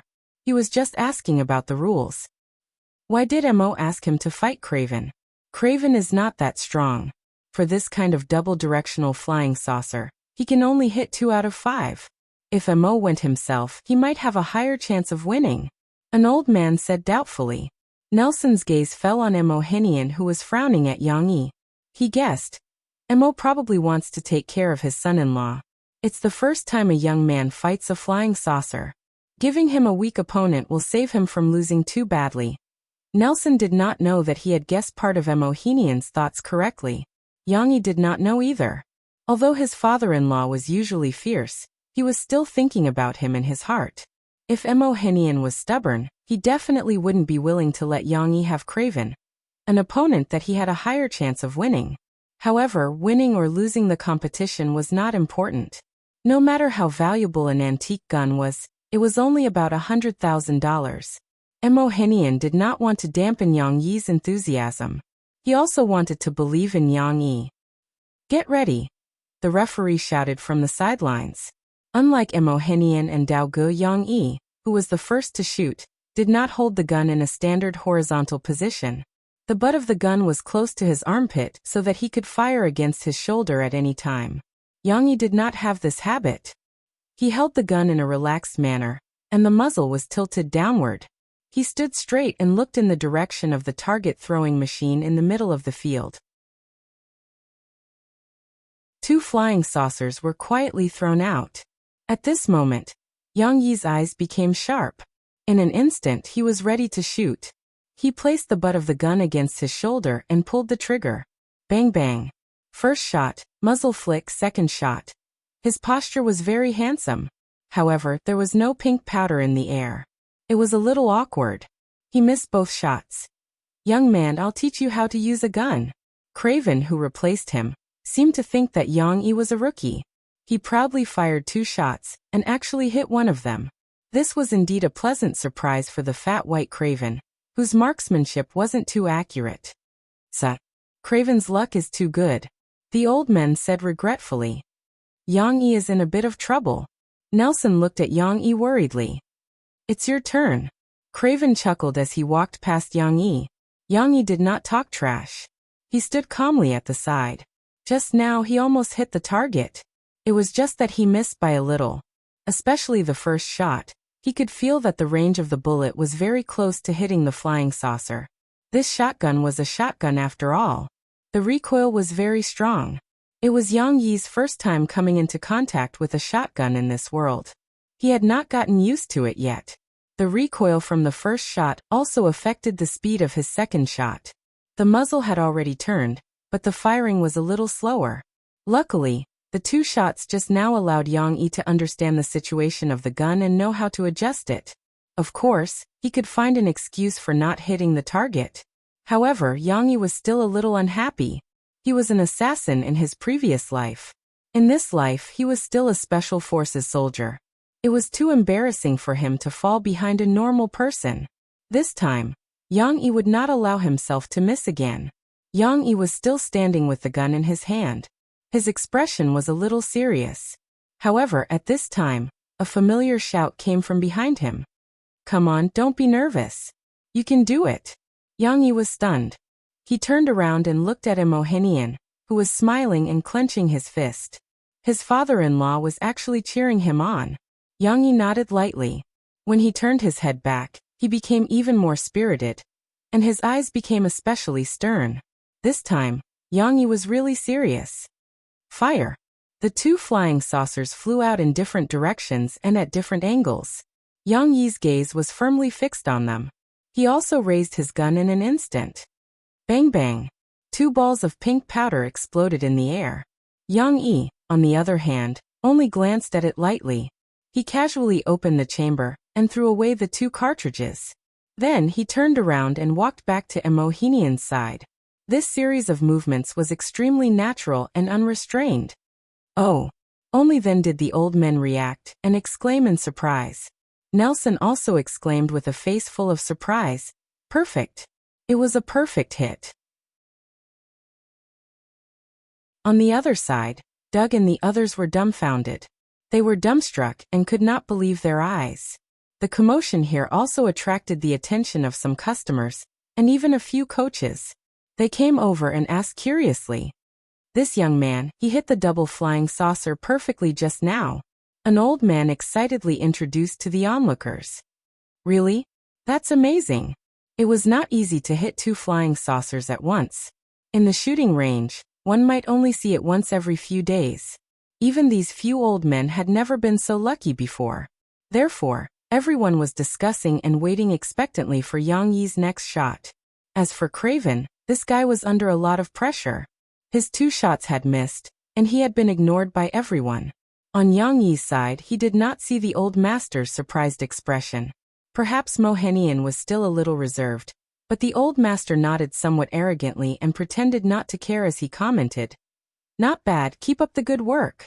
Then keep up the good work. The third time, Yang Yi hit the 2 flying saucers steadily. 2 balls of pink powder exploded in the air like 2 blooming flowers. The onlookers were amazed. "Who is this young man? He's so strong. 2 perfect hits in a row. This is not luck. Let's see if he can hit again next time." After the shot, the onlookers began to discuss again. Craven still missed in this round. He was under too much pressure. After the shot, he regretfully shook his head. He knew his own level. First, he helplessly looked at Doug. Then, he carried his shotgun and shook hands with Yang Yi, taking the initiative to admit defeat. "Child, you're very strong. Really strong." Craven shrugged and said, "There's no need for the next 2 rounds. I can't be like you and hit 2 perfect hits in a row." "You're very strong too. You gave me a lot of pressure," Yang Yi politely said. However, the onlookers were not happy. "Finish the shot. Craven, if you don't want to shoot, Let this kid finish. We still want to see his amazing performance. It's okay, we still have one more round. Doug came out to smooth things over. He pointed at Stuart and said, Stuart will fight with him later. Stuart smiled bitterly at the side. He had indeed hit a perfect shot a few days ago, but that was just luck. Now, looking at Yang Yi's shooting posture and speed, he knew that he had encountered an expert and didn't have much of a chance of winning. However, cowboys would never back down so easily. Stuart wasn't as gutless as that fatty craven. He clenched his teeth and finished 5 sets of shooting with Yang Yi. There was no suspense in the result. Stuart hit 4 flying saucers. He did not create a miracle. On the other hand, Yang Yi shot 5 sets of shots. 4 of them were perfect hits. One set had a small mistake and only hit 1 target. Mistakes were very normal. Even Olympic athletes would not dare to say that they could hit a flying saucer with every shot. Even so, this frightening hit rate was enough to make the spectators mesmerized. 2 pink flowers bloomed in the air consecutively. It was too shocking. The only pity is that Yang's opponent is not strong enough. Stuart is like a baby in front of him. He's being abused too badly. Nelson laughed. Now his heart was filled with pride. It was as if he was Yang Yi's father-in-law who had won the competition instead of Mo Henian. Hehe. Doug is going to die of depression. He lost his car this time. An old man rubbed his fists. Burning clouds. I want to borrow it first. Don't fight with me. On Yang Yi's side, he handed the shotgun to Mo Henian. At this moment, he saw Mo Henian's gratified expression.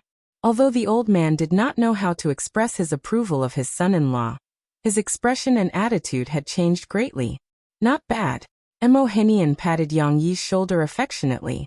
At this time, Doug shook his head and walked over with his car keys. Mo, my sports car is yours. Doug was more generous. He threw the keys to Mo Henian and looked at Yang Yi with a smile. He asked Mo Henian, but I have a question. You have to tell me, who is this son-in-law of yours? He's so good with guns. Is he an athlete from the Chinese national team? No, he's not an athlete. Haha, Yang Yi, tell him where you're from. Mo Henian said proudly in front of Doug Ge. Doug Ge looked at Yang Yi. Where did he come from? This question was worth considering. Yang Yi put away the smile on his face.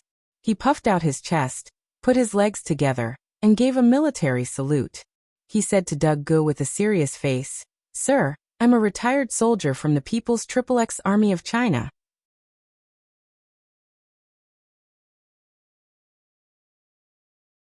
Chapter 795. While Yang Yi was showing off his prowess at the shooting range, Shishi was shopping with her mother and grandmother in a big shopping mall in Xianyo City. They were going in and out of the top women's clothing stores. Now they were choosing clothes for Shishi in a children's clothing store that could be catwalked in Milan Fashion Week. Shishi doesn't have to wear a skirt to look good. Zhou Mingyu smiled and took a pair of jeans that looked very loose from the shelf. She gestured in front of Shishi and said, Shishi should look good in this. It can show off the advantage of her long legs. Murphy pushed the stroller to the side and asked, Isn't this trouser a little wide?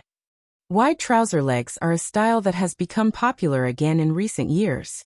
Especially when women wear them, they will look taller and thinner, and they will look more elegant. Everyone says that you sing all day and don't care about fashion. You can't keep up with the trend, right?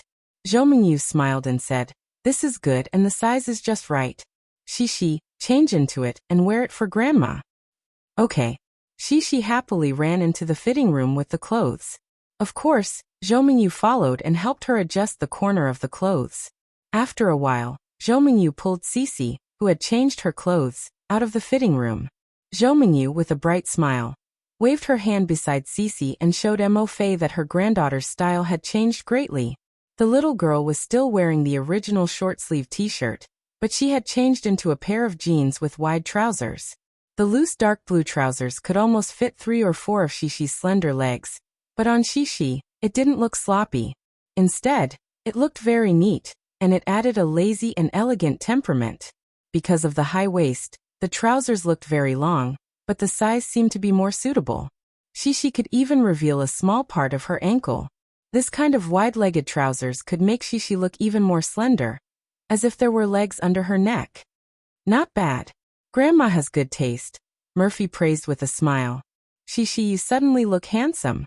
When Shishi heard her mother say that she was good-looking, she happily grabbed both sides of her trousers and twisted them to show off her wing-like trousers. She didn't forget to tell her mom about her discovery. Hee hee mom, look, there are 2 pockets here. It's very big and can store a lot of things. You can't put things in your pockets. Shishi, do you know why we girls always carry a bag when we go out? Zhou Mingyu pointed at the leopard print bag she was carrying and asked seriously. Why? Shishi blinked her big eyes and asked with some confusion. Do we have to carry a lot of things? Of course not. We carry bags because they look good, just like necklaces, hair ribbons, sunglasses, and other accessories. They can be matched with our clothes and shoes. A girl without a bag is not complete. Only with a bag can we be safe and beautiful without any flaws. Zhou Mingyu spread out her 2 fingers and said with a bewitching voice. Mom, what do you mean by this and putting things in your trouser pockets? Murphy asked, not knowing whether to laugh or cry. Murphy was actually a woman who knew how to dress up, but compared to Zhou Mingyu, her life was not exquisite enough. Of course it's related. Since we carry bags, why do we have to put things in our pockets? After putting things in our pockets, they will bulge out. Do they look good?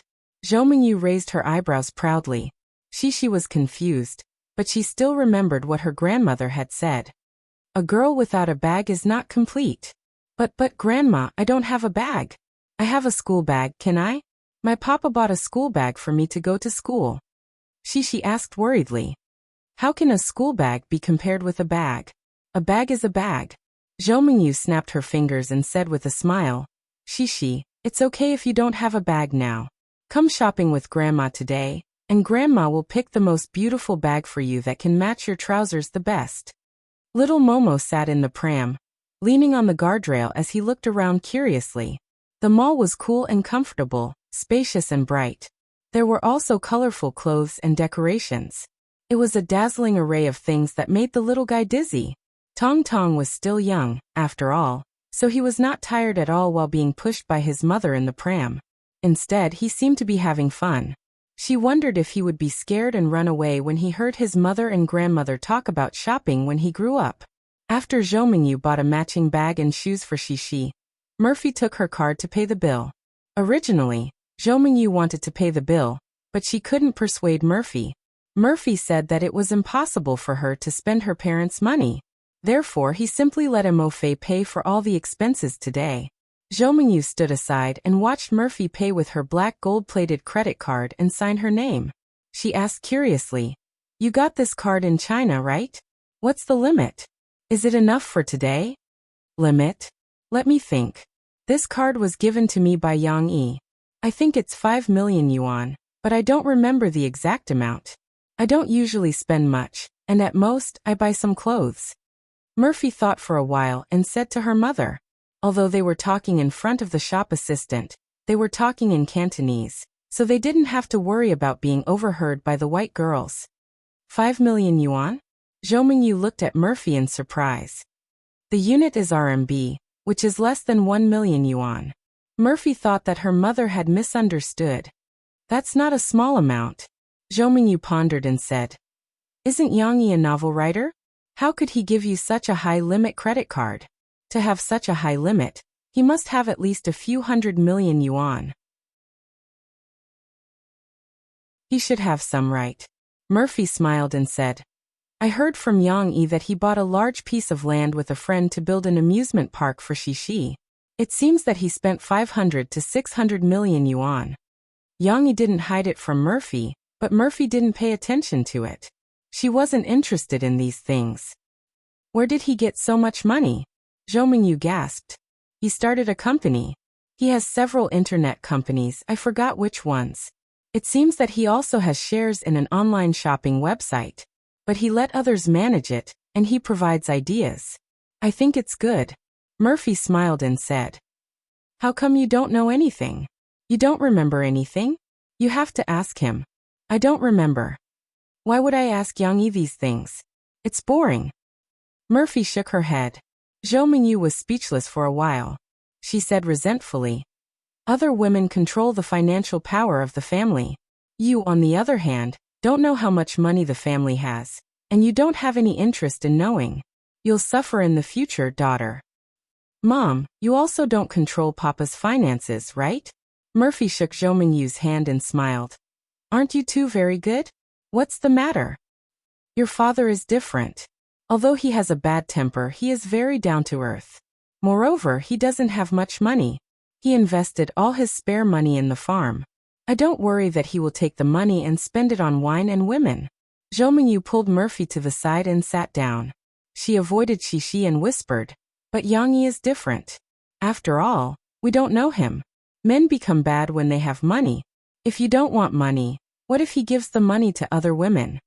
"Mom, you really don't have to worry about this," Murphy said coquettishly. "Yang Yi is not such a person. Moreover, he has no concept of money. Although he has made a lot of money, he has not become extravagant. I live with him, how can I not know his character? He stays with me every day, gets up early every day to buy groceries and cook for me and the children. If he goes on a business trip to another city, if he can take us with him, he will not go alone. Xixi will pester him. In such a situation, how can he have other women?" Zhou Mingyu was silent. In fact, Zhou Mingyu didn't need to listen to Murphy's words.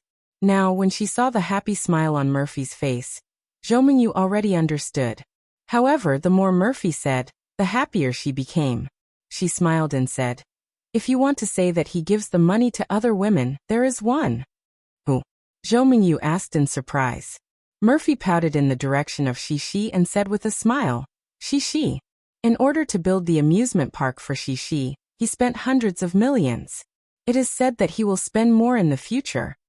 Zhou Mingyu was speechless. "You are jealous of your daughter." He don't say that. Now that you mention it, I am really a little jealous." Murphy laughed.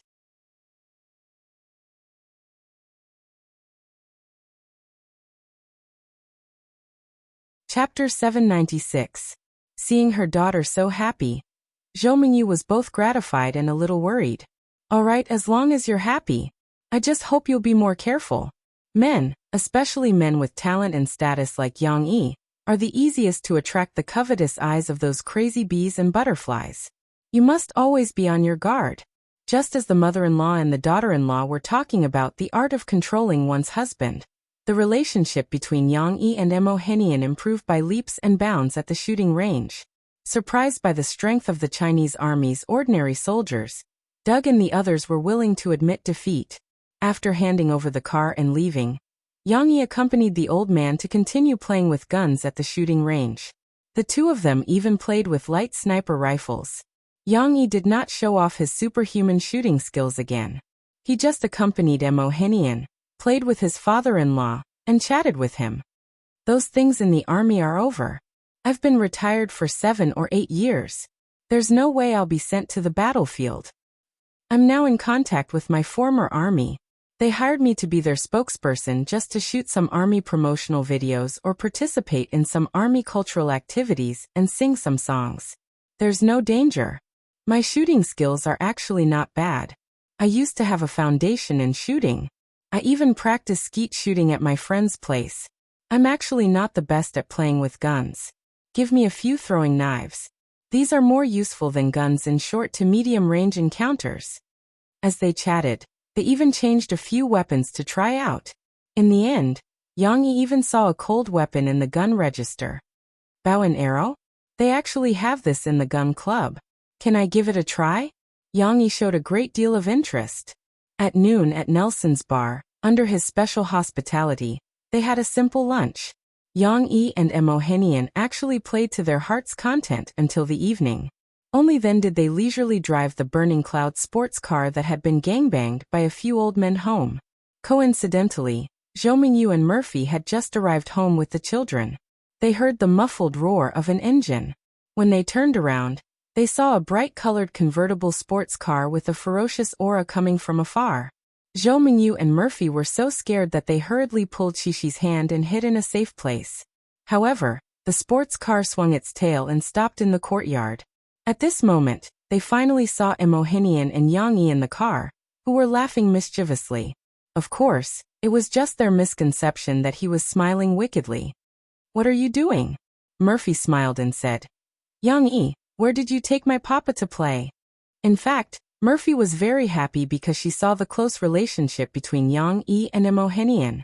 They had only not seen each other for a day. How did the two of them suddenly get along? What had they gone through? Do you still need to ask? Look at their car. They must have gone to buy a car. Zhou Mingyu snorted softly. They spent money recklessly. Hee, you guessed wrong. Emohenian said proudly. We didn't spend a penny to get this car back. Do you want to know how we got it? While her father-in-law was talking excitedly, Shishi ran to her father, who had just got out of the car. She couldn't wait to lift up the bag in her hand and smiled sweetly. Papa, look, Grandma bought this for me. Murphy didn't pay attention to this, or she would have complained in her heart. I paid for it. Yang Yi smiled and touched his daughter's little head. He said, Did you have fun shopping with Grandma today? This was a wrong answer. Shishi pouted her small mouth, stood on tiptoe, and showed her father the dark blue bag with a cartoon pattern in her hand. She said unwillingly, No, Papa, look at my bag. Is it beautiful? It's beautiful. Did you pick it or Grandma? You have such good taste. Yang Yi praised. Only then did Cece giggle in satisfaction. Grandma picked it. After the little girl let her father admire her new bag, she curiously sized up the sports car behind her father. The car had a streamlined body and was painted with a bright red paint that resembled a burning cloud. Do you like it? Come on, Dad will drive you around. Yang Yi smiled and waved at Shishi. The little girl liked to go for a ride, especially when the car was fast. She liked it very much since she was a child. When Yang Yi took Murphy and Shishi to Cayenne to play, she often asked her father to roll down the window. After a round of driving, Cece grew even more fond of this good-looking car. In the evening, Murphy was a little tired after shopping for a day. After all, she was responsible for pushing the car and carrying things. After coaxing Tong Tong, she went to bed early. Cece, on the other hand, was full of energy. She chattered about today's experience to her father, and even vividly repeated what her grandmother had told her about dressing up. Grandma said that we should all have bags. School bags are not bags. She said, lying comfortably in her father's arms. Yang Yi listened patiently and said, You bought a lot of clothes today. You also bought a lot. There are many dresses and many other styles of clothes. I just found them when I was organizing them for you. There are so many beautiful clothes. As Cece spoke, she mischievously raised her little feet and reached out to play with them. She twisted and turned, not looking sleepy at all. But you bought so many clothes. How can you wear them all? Yang Yi asked. She blinked. She had never thought about this problem. Now she looked at her father and said innocently, Papa, can I wear new clothes every day? That's too wasteful. Yang Yi shook his head gently. But Grandma said that I need a lot of clothes to wear enough. She said with her little hands and pouted. Although Yang Yi didn't think there was anything wrong with buying clothes for his daughter, Yang Yi secretly frowned at the situation tonight. It seemed that after coming back today, Shishi's interest had all run to clothes, bags, and all kinds of clothes. She couldn't stop talking about Grandma said. Last night, before going to bed, she had pestered him to continue telling her the story of the Chronicles of Narnia. Tonight, she didn't want to listen to the story at all. Yang Yi didn't deny that his mother-in-law's aesthetic and fashion standards were indeed very high. He also hoped that Shishi would dress beautifully. However, Yang Yi didn't want Shishi to be like other rich girls who only thought about clothes and bags. It was so tacky that it was disgusting. However, Shishi was still in high spirits, so Yang Yi didn't make any moves. The next morning, Yang Yi went to discuss with Emohenian. After hearing what he said, Emohenian generously waved his hand and said, You won this car. You can do whatever you want with it. Therefore, Yang Yi went upstairs and leaned against the doorframe, looking at Shishi who was playing happily with the Great Dane. Shishi, Papa will take you for a ride. Let's drive the car that Papa won yesterday, okay? Yang Yi said softly. Okay. Papa, I like to ride in this car. Shishi was overjoyed when she heard this. She ran over and said, "But Papa, can Dahe come with us?" Dahe was the name of the Great Dane raised by Imohenian. "In the future, I'll take Dahe with me. Today, it's just the two of us," Yang Yi said.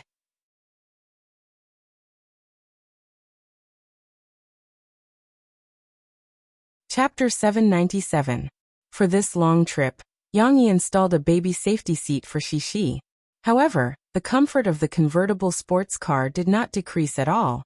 The little girl sat in the sports car, and when the car drove onto the country road, Yang Yi slightly increased the speed. She happily grabbed the seat belt and looked left and right in the car. Which side was she looking at? She looked at her father driving. When he was concentrating on driving, his expression was so serious. Or if she looked at the front, the scenery in front was following the whistling sound of the wind, rushing toward her face at a fast speed. Or if she looked at the side, the beautiful scenery rushing toward her was also quickly disappearing. "Papa, I haven't said goodbye to Xiaobai today." Shishi happily laughed for a while. Finally, she had a little free time to think about other things. The little girl said to her father in a daze, "You can play with it tomorrow," Yang Yi casually said. But I told Xiaobai yesterday that I would play with it today." Shishi shook her little head and said seriously, "You can't break your promise. Xiaobai will be very sad." Yang Yi turned his head and looked at Shishi's watery eyes. They were very clean and very pure. He smiled and said, "Okay, Papa will borrow a little bit of your time in the morning, and then we'll go home. In the afternoon, you can play with Xiaobai. This way you can keep your promise, right?" Shishi thought about it carefully and felt that it was quite reasonable. She happily said, "In." The country road kept going north. Yang Yi followed Imohenian's instructions. Soon, he drove the sports car to the largest farm in the town. Several cowboys guided him to find Doug, who happened to be at home. "Yang, I'm very surprised that you actually came to my house as a guest. Hey, you even brought your little princess?" Doug came out of his mansion, which was a bit like the White House. When he saw Yang Yi and his daughter, he knew that Yang Yi was not here to find trouble. He immediately became enthusiastic again. "Doug, I'm here to return this car to you." Yang Yi smiled and said, "Return it to me? Why?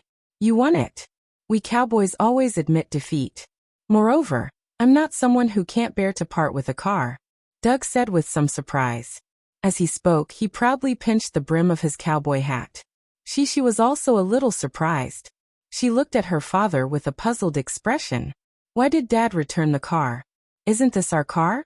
Such a beautiful car." The little girl couldn't help but tug at her father's hand. She stared at him, as if begging him to take back this strange thought. Yang Yi stubbornly said, "I respect the spirit of cowboys, but I also have my own principles, and that is not to gamble.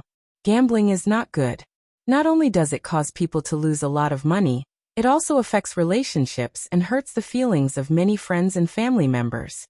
Why were the Chinese so troublesome? Doug was confused and could not help but say, "But I don't care about this sports car." In the beginning, gambling and fooling around is also a source of evil. It's just like when Adam and Eve ate the apple. Yang Yi said seriously, "It will stimulate the greed in our hearts. In the end, the gambling will only get bigger and bigger until one day, it will be too late for regrets. So we have to stop this greedy thought from the beginning."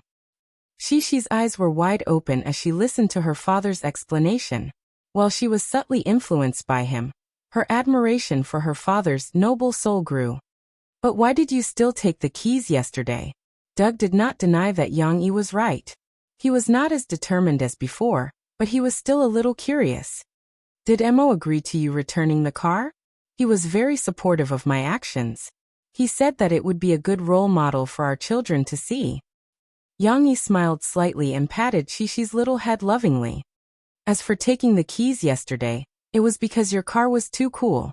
I couldn't help but want to try driving it. At the same time, I wanted to let my child experience a sports car." Doug could not help but laugh. He winked at Shishi and said, "Child, what do you think of this car? Is it fun?" Under her father's encouraging gaze, Shishi mustered up the courage to answer this unfamiliar grandfather. "Sir, I think your car is very beautiful." In the end, the confused Doug could not persuade Yang Yi and took the car back. However, after this incident, he liked Yang Yi even more. He personally promised that he would provide more help to Yang Yi's father-in-law's farm. Yang Yi held Xishi's hand as they walked out of Doug's farm. Emohenian's jeep was already waiting outside.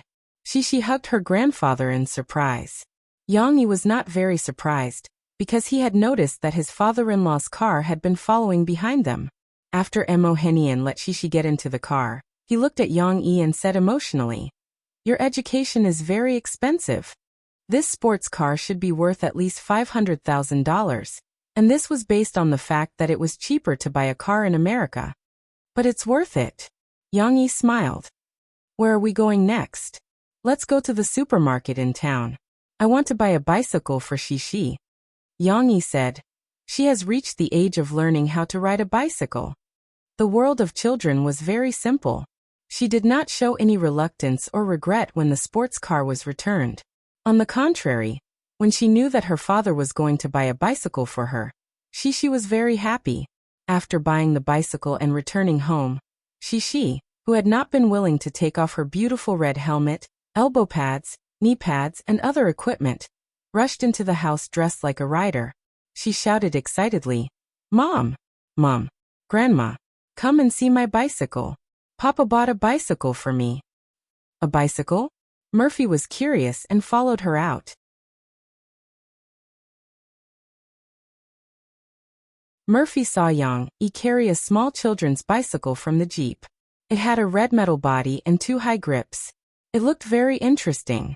However, although it was a children's bicycle, the rear wheel did not have 2 auxiliary small wheels. Like an ordinary bicycle, it was dangerous to fall. Murphy, Zhou Mingyu, and even Tong Tong watched. At noon, Xishi rode her red bicycle shakily. Of course, Yang Yi helped her to hold the back seat to keep her balance. "Slow down. Don't fall." Zhou Mingyu watched Xishi pedaling with all her strength. She was worried that her granddaughter would fall, so she anxiously commanded from the side. "What do you mean slow down? It's easier to fall if you slow down." Emohenian corrected her. "You have to ride fast to keep your balance." Xishi rode the bicycle shakily. She twisted and turned. In fact, she was very nervous. Her little face was tense. She did not pay attention to what her grandmother and grandfather were saying. She only cared about calling out to her father behind her. "Papa, don't let go, okay? I'm scared." It was the first day of riding a bicycle. Yang Yi still wanted to protect Xishi and let her feel the sense of balance when riding a bicycle. Therefore, he did not let go of her. Although Xishi twisted and turned every once in a while and looked like she was about to fall, with her father behind her, she did not fall in the end. She was still able to stop and regain her balance. Xishi rode the bicycle. Although it was dangerous, she enjoyed the feeling of riding a bicycle. Especially after riding for more than half an hour, she gradually found a sense of balance. Ha ha ha. The little girl's bell-like laughter echoed in the garden-like courtyard. At night, before going to bed, Xishi did not mention the matter of buying clothes yesterday. She obediently listened to her father tell her a story, and was ready to go to bed. However, Yang Yi still had something to say to her. "Xishi, Papa wants to ask you. Today you sat in a sports car, rode a bicycle, and played with Xiaobai in the afternoon. Which do you think is the most interesting? And the most fun?" Xishi blinked her eyes. After thinking for a while, she said awkwardly, "Papa, I think it's all very fun. I like to ride a bicycle, but I also like to play with Xiaobai." "How about Papa drive you in a sports car?" Yang Yi asked with a smile. "That's also very fun.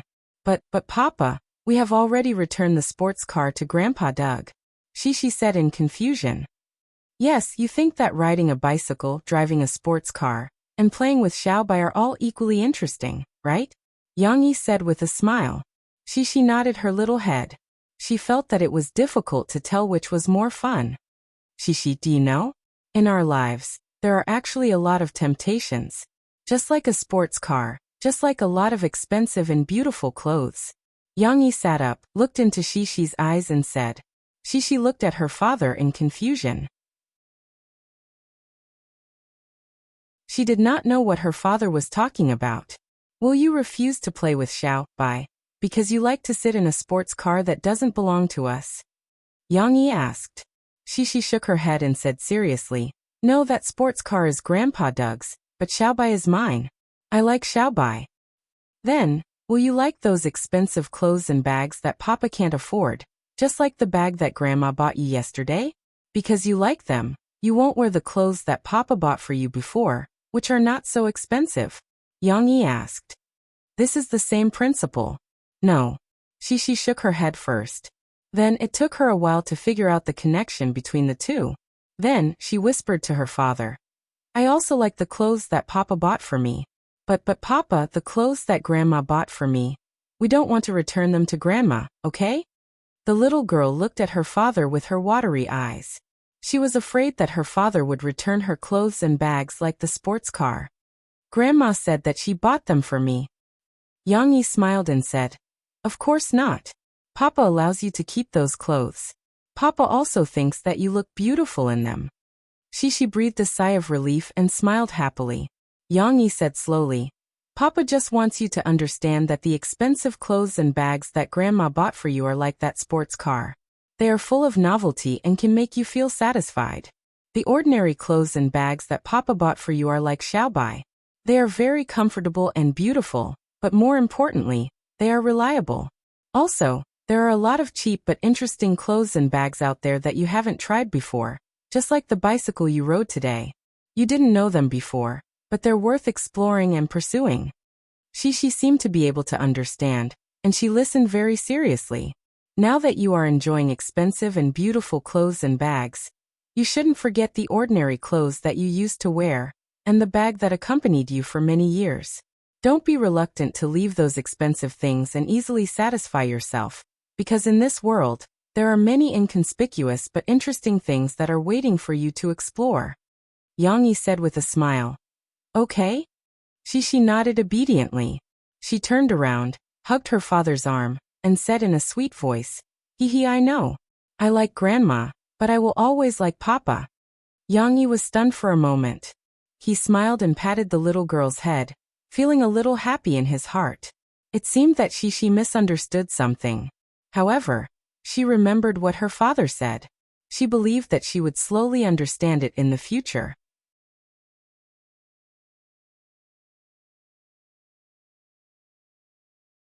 Chapter 798. Shishi would soon discover that although exploring the unknown was interesting, it also came with a price. Learning to ride a bicycle wasn't just a matter of being protected by her father. If she wanted to truly learn how to ride a bicycle, she would have to suffer a little. After a few days of silence, Yang Yi's micro-broadcasting quietly updated in the middle of the night. My heart aches for Shishi. She fell while learning how to ride a bicycle and scraped her calf. Looking at her tearing up from the pain, I suddenly regretted letting go. But then again, if I didn't let go, how would she learn how to ride a bicycle? Fortunately, Shishi didn't act coquettishly in the end. After treating her wound, she bravely picked up the bicycle and parked it herself. Have a good rest and continue to work hard tomorrow. There were 2 photos attached to the micro-broadcast. One was the back view of Cece riding a bicycle crookedly, while the other was a close-up of her injured calf. Although only a part of her calf appeared in the camera, it was obvious that it was Shishi's. In the photo, the wound had been treated and bandaged by Yang Yi.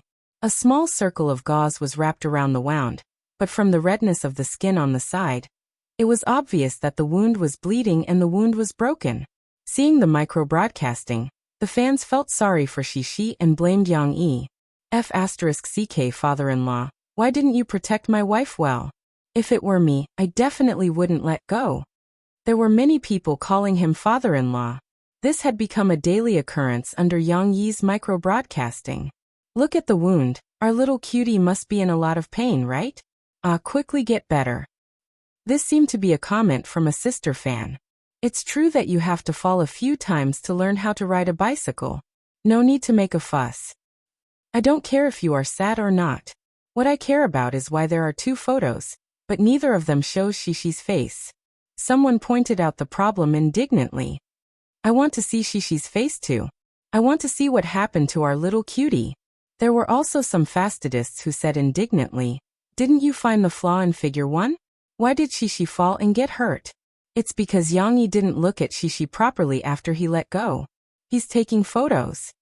Micro-broadcasting was liked by many people, and there were also people who followed the comments to denounce Yang Yi, who was busy taking photos. This was really unfair to Yang Yi. Of the 2 photos, only the second one was taken by Yang Yi. The first one was taken by Murphy when she was watching Shishi learn how to ride a bicycle. At that time, Shishi was riding the bicycle crookedly in front, and Yang Yi was following behind. However, Murphy deliberately chose a scene where she could avoid Yang Yi. She just wanted to take a picture of her daughter trying to ride the bicycle. Although Cece had fallen, perhaps because she had inherited her father's excellent genes, she was still very talented in sports. She had a good sense of balance. On the second day after the fall, Shishi didn't fall again. She gradually mastered the skill of maintaining balance when riding alone. At first, she was a little shaky, but later she rode more and more steadily. Yang Yi didn't even need to follow beside her to protect her. He watched Shishi ride in circles from afar. Looking at her happy smile, he sighed in his heart. Learning how to ride a bicycle, does that count as growing up? However, on this day not only did Shishi bring a surprise to Yang Yi, but when the family sat together to prepare for dinner, Mo Henian carried a long box from the side and handed it to Yang Yi. "You prepared a gift for little Yang." Zhou Mingyu was a little surprised and smiled. But the old man was unwilling to admit it. He snorted and said, "Who said it's a gift? Last time at the club he helped me win against that old fox, Doug. This is the reward." "You're my father-in-law. It's my duty to help you. What reward do you want?" Yang Yi evaded when he heard this. Murphy watched from the side, and her heart was full of joy. Although her father didn't admit it, Murphy could feel that his attitude toward Yang Yi had changed dramatically. Murphy smiled and pressed the long box that Yang Yi was evading into Yang Yi's hand. She said, "Papa gave it to you, so take it." "Papa, you're really too much. It's obviously a gift, but you still say it's not." She didn't wait for Yang Yi's explanation. She waved her hand and looked curiously at Yang Yi.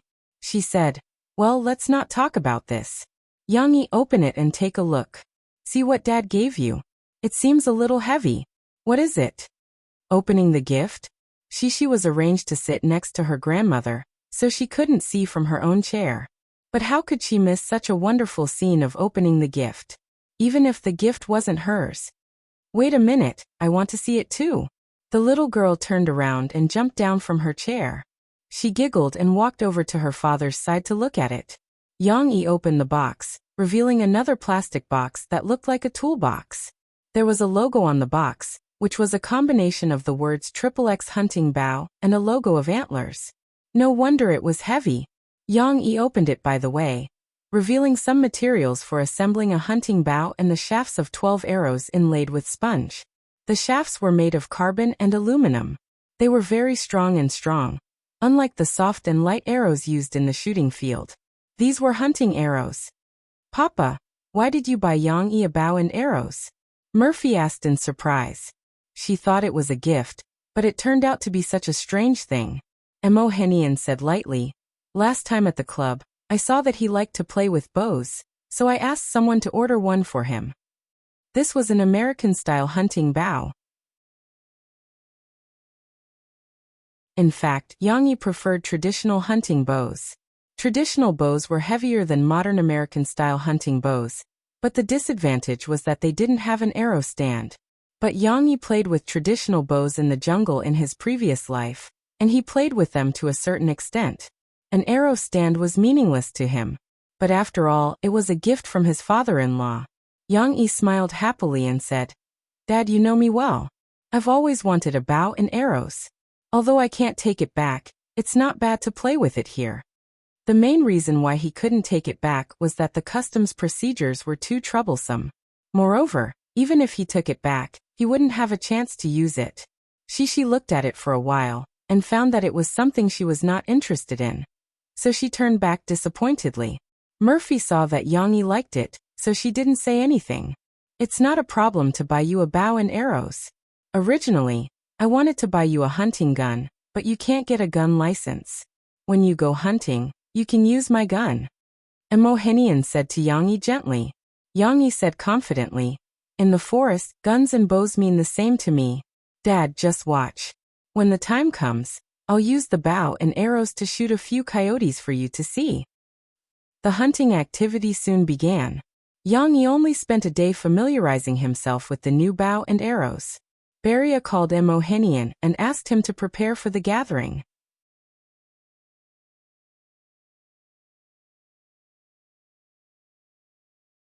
Chapter 799. Papa, I want to go too. Can I? Papa, take me to play with you, okay? When Yang Yi was arranging the equipment in the bedroom, Shishi pouted and came in from the door. Shishi didn't understand the meaning of hunting and didn't know what her father was going to do. She just wanted to go with her father. Not today. Dad and Grandpa are going to a dangerous place. It's not convenient to take you. You see, Mom and brother didn't go. Yang Yi smiled and pointed to Murphy next to him. Murphy's eyes were a little red. Although she knew that Yang Yi was unlikely to be in danger this time. Hunting was a risky sport after all, so she couldn't help but worry. I told you not to go, but you still want to go. Isn't it better to leave this kind of thing to those experienced cowboys? Murphy couldn't help complaining.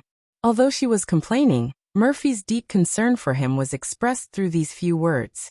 Yang Yi turned around and hugged Mo Fei. Even little Wan Wan was held in his arms.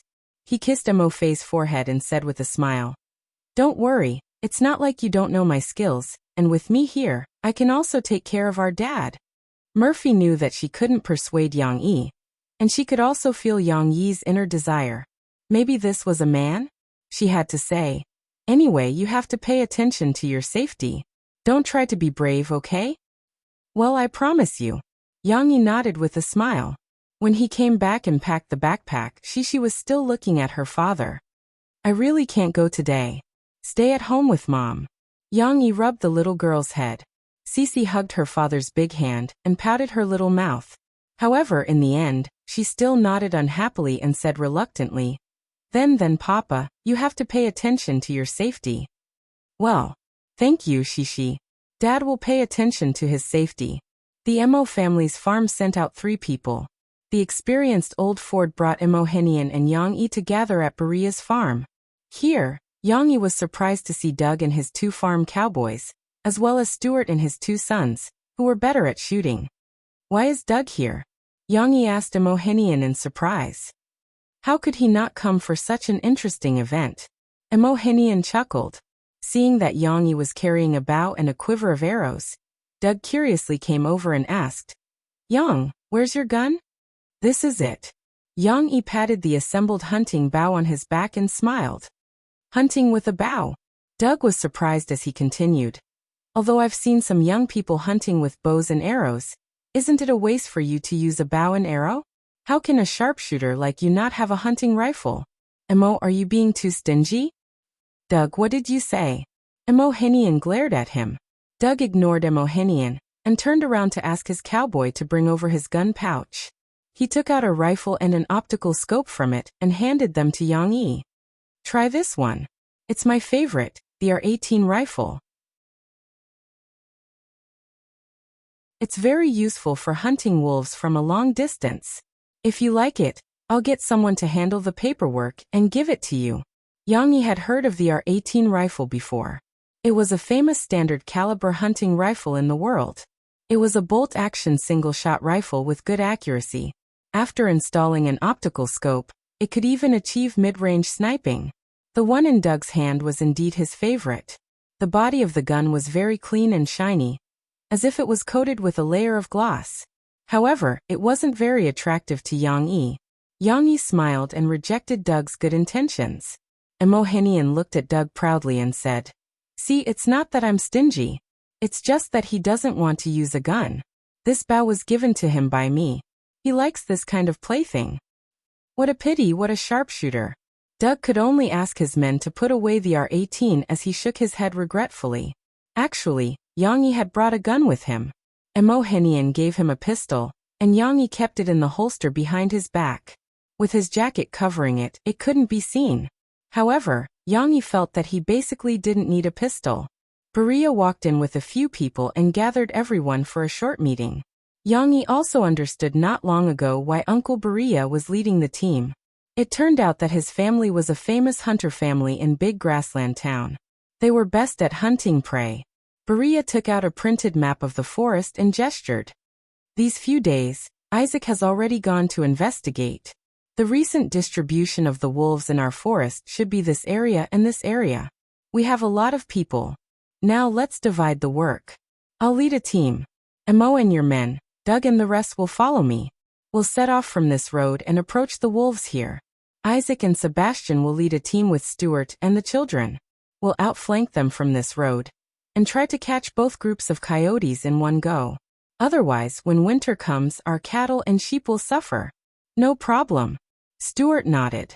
The two young men behind him who looked like they were in their early 20s rubbed their hands together excitedly. Doug also smiled at Yang Yi and said, "It's my honor to be in the same team as you." Berea saw that they had no objections and clapped his hands. "Okay. Everyone check your equipment one last time. We'll set off in 10 minutes. The cowboys' movements were very nimble. After tidying up, everyone took their equipment and went outside the house to ride the horses they brought. Yang Yi also rode beside Mohenian. Berea led their big team and majestically killed their way into the primitive forest behind his farm. After all, it was a primitive forest. As they went deeper, the surrounding trees became taller and denser. The sunlight shone through the gaps between the thick leaves. Even though the mottled leaves formed a few light shadows, it only made the forest look brighter. It couldn't let people judge the current time. Yang Yi preferred this kind of hidden and cool feeling. In the forest, he seemed to feel that the pores on his body were breathing comfortably, as if he belonged here. Berea was very experienced. He didn't need a compass at all. Looking at the very familiar trees in the forest, he didn't need a map and could point out a path for horses to travel on. These paths were almost all created by the hunters after cutting down some bushes and obstacles.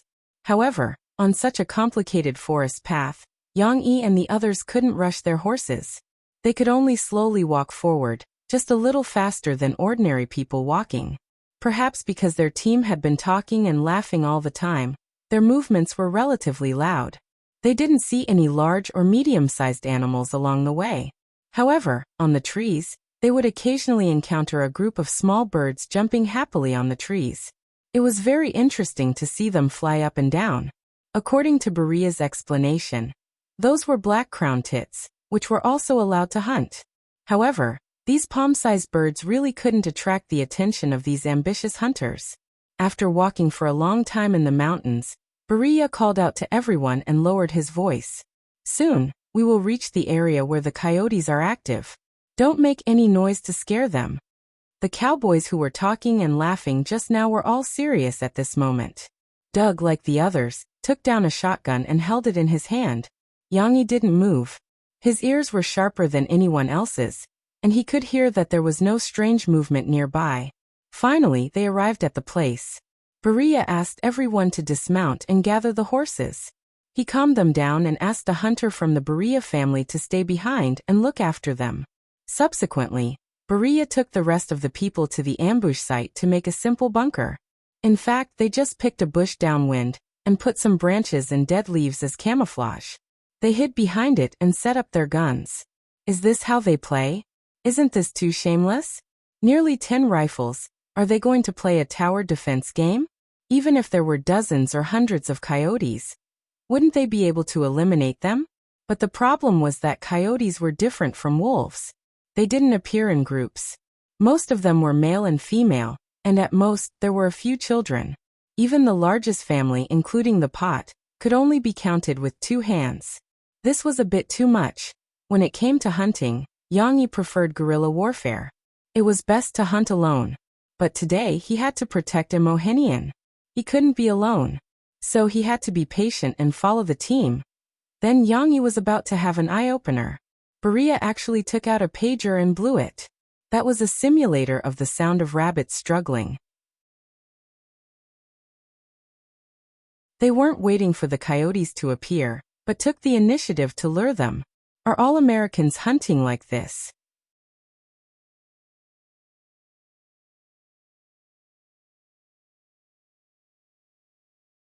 Chapter 800. The power of the pager was a bit beyond Yang Yi's imagination.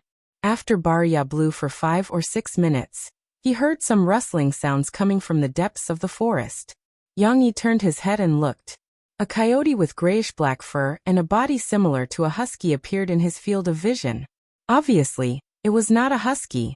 Its tail was fluffy and much thicker. Its mouth was sharp and looked somewhat similar to a fox's. These details also benefited from Yang Yi's extraordinary eyesight. And he actually discovered it earlier than Barya. Barya was slightly slower to see the appearance of the coyote. Barya quietly continued to blow the pager, raised his hand to call everyone, and pointed in the direction of the coyote. Sure enough, the coyote did not act alone. There was more than one coyote. Behind its tail, a little further away, there was another coyote. Its erect ears exposed its position in the bushes. Everyone held their breaths with rapt attention, not making the slightest sound.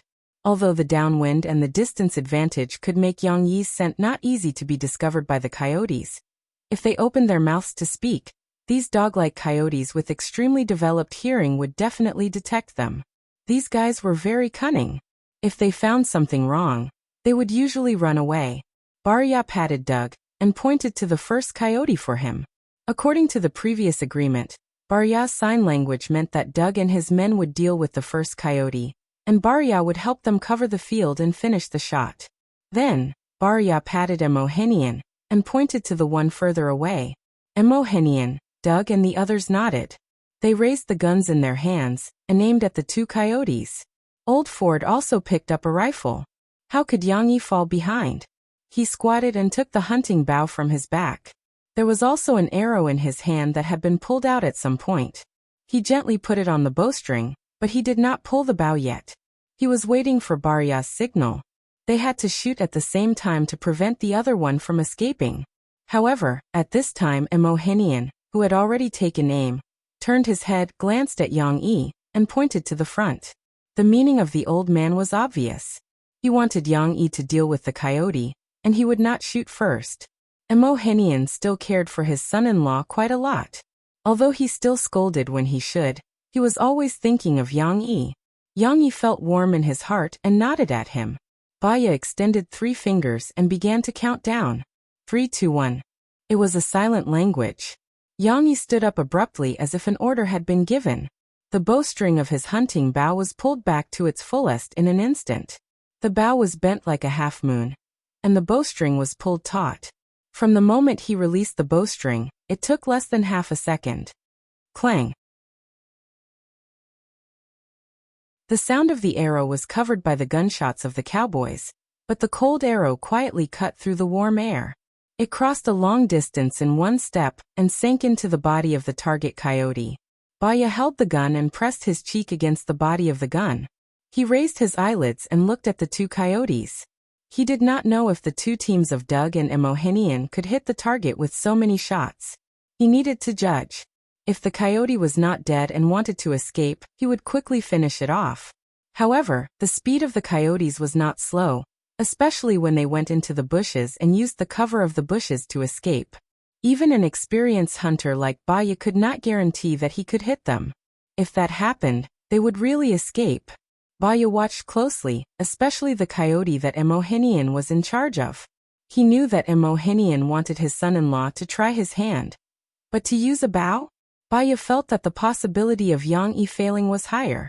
But what surprised Barya was that he saw the 2 coyotes react quickly when they heard the sound. However, it was too late. They suddenly jumped up and twitched as if they were hit by something.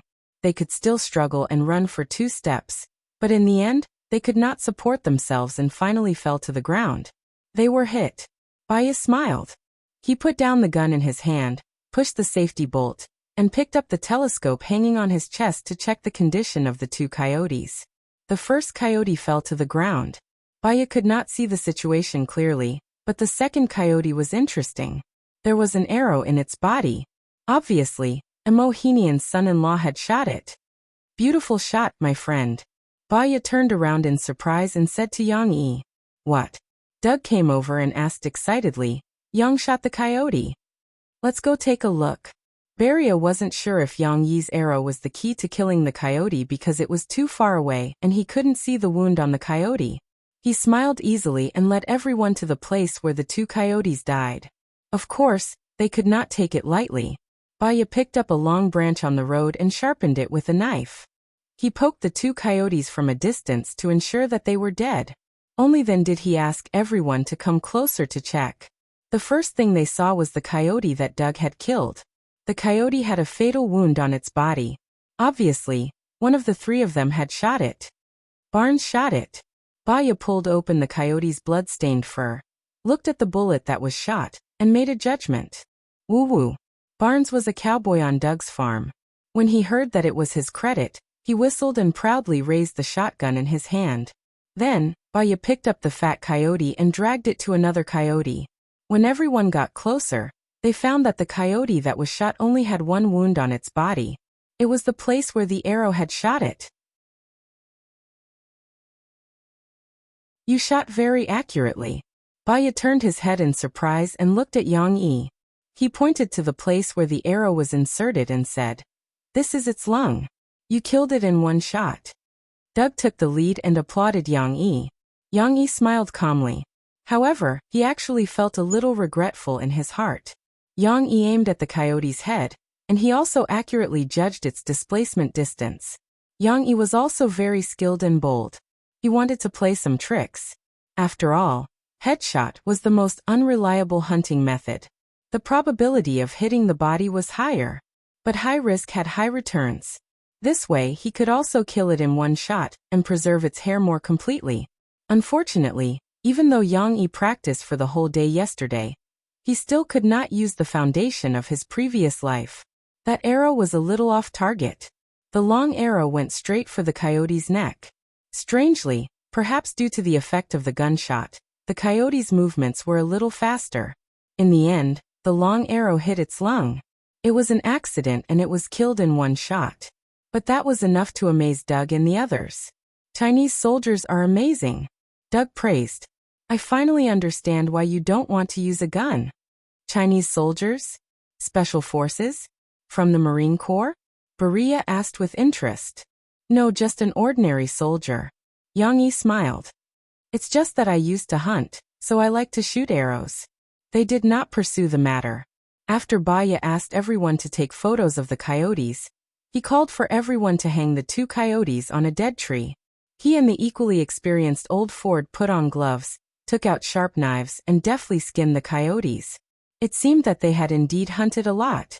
Like a butcher dismembering an ox, they quickly pulled, and scraped. After a while, the 2 coyotes' skins were peeled off and treated with special medicine before putting them into their carry-on bags. Baya would take the 2 coyotes' skins back. After treating them, he would bring them back to Doug and Emohinian as souvenirs. The rest of the coyotes' bodies were thrown into the forest by Baya for other animals. They looked down on the coyotes' meat.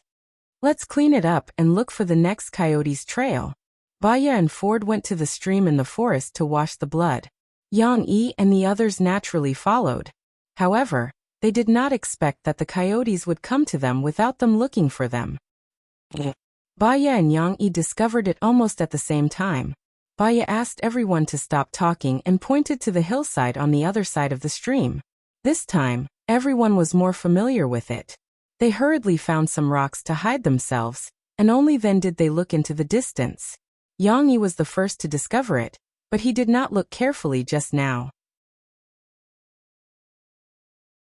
Now that he observed carefully, he realized that the 2 coyotes on the other side of the stream seemed to be doing something.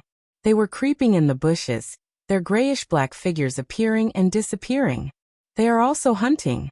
Baya suppressed the excitement in his heart and answered Yang Yi's doubts in a very soft voice.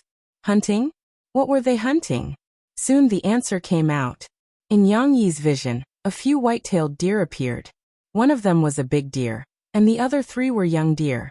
The young deer were very small, as if they had just been born not long ago. Their thin and long legs trembled as they walked. It made people tremble in fear, as if their legs were about to break. They were nibbling on the young bush's new buds. The big doe was still vigilant, looking up from time to time. The young deer, on the other hand, were not on guard. They spread their hind legs and lowered their heads. The rich and sweet buds attracted their attention. They were unaware of the impending danger.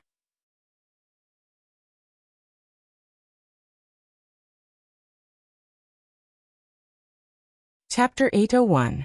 In reality, the mantis stalks the cicada, unaware of the oriole behind. Young thought to himself. Then the life and death of the cicada is now in the hands of the oriole. In America, there were actually quite a number of white-tailed deer. They were not considered rare animals or endangered animals. People hunted more deer than wolves. For someone like Yang Yi, who was well versed in the law of the jungle, he would not have any compassion for these cute deer. However, he was now a parent. Seeing a few deer in danger, Yang Yi could not help but think of Shi and Tong Tong. Let's save this doe. She gave birth to 3 deer in one litter. These days it is not easy to reincarnate deer. Yang Yi thought as he removed the hunting bow from his back. However, in a flash, the 2 coyotes that had been lurking for a long time had already launched an attack when Yang Yi removed the hunting bow as quietly as possible. Quick! Shoot hit the 2 coyotes. It had to be said that it was not only Yang Yi who had the idea of protecting the deer. Beria did not care that his hands were a little dirty. He quickly threw down the bag with the wolf pelt and took out his gun.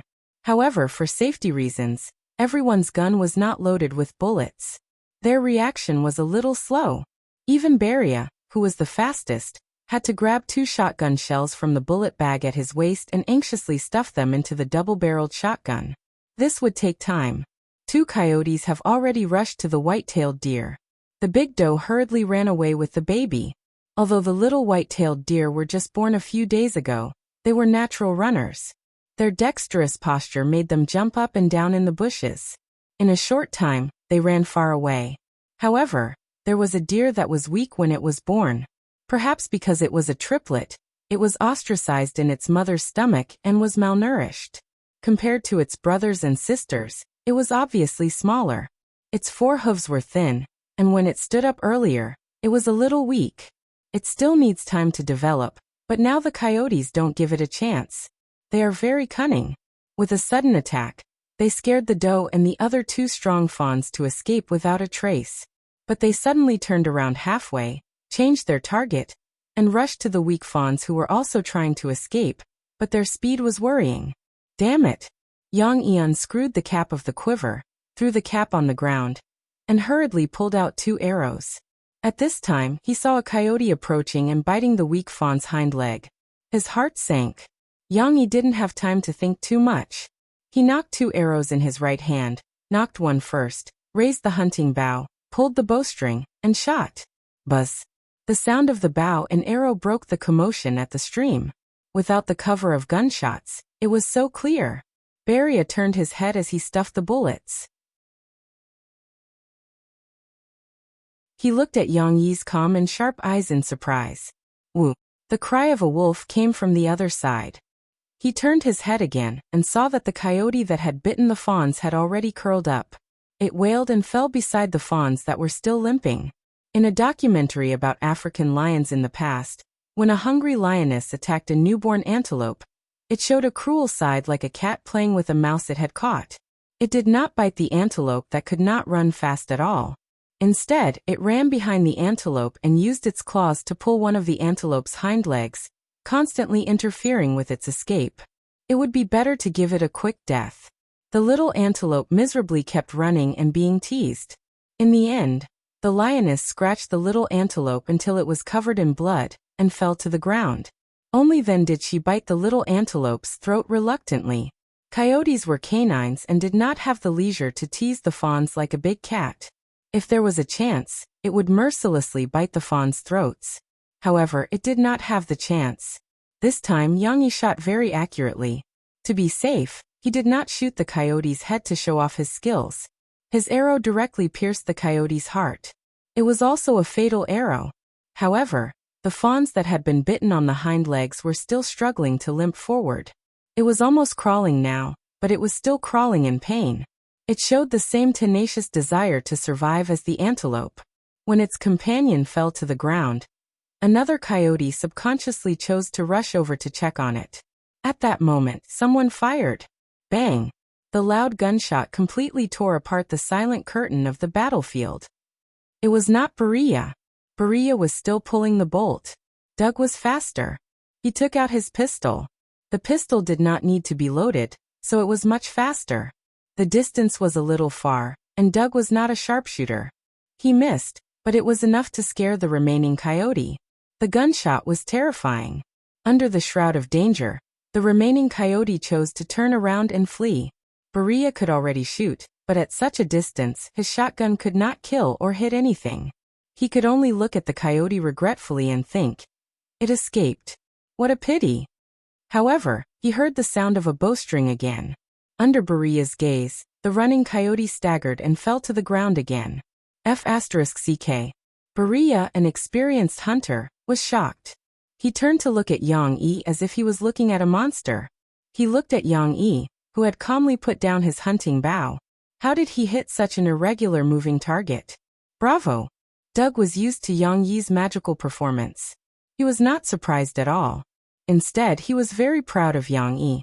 He waved his fist and shouted excitedly, "When will Papa come back?" In the afternoon, Shishi sat on the balcony on the second floor. She hugged the railing and sat on the edge. Her two slender legs were hanging down from the balcony. The little girl looked at the entrance of the courtyard in a daze. She looked at the cowboys who were working outside the courtyard in the distance, and whispered in a low voice. On the small sofa on the balcony beside her, the Great Dane was lying on its side. Its long legs stretched out of the sofa. It heard Shishi's whisper and raised its head. It looked at the little master, and then lowered its head again. It was silent. After an unknown amount of time, the Great Dane suddenly pricked up its ears. After a while, it got up from the small sofa and walked to Shishi's side. It wagged its tail and looked in the direction that Shishi was looking at. Not long after, a pickup truck appeared at the end of their vision. Behind it, Ford rode a horse and followed closely with two empty horses. "It's Papa!" Shishi shouted in surprise. The little girl's eyesight was very good. She could see that sitting in the passenger seat was her father, whom she had missed all day. "Blackie, did you see that? Papa is back." Shishi turned her head and said to the black Great Dane in surprise, "Yeah, Papa is back." She did not care whether the Great Dane responded to her. The little girl quickly retracted her long legs, got up from the ground, and ran down happily to greet her father.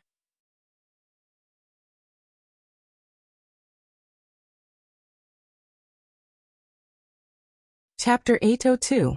Why are you back so early this time? Shishi ran downstairs happily.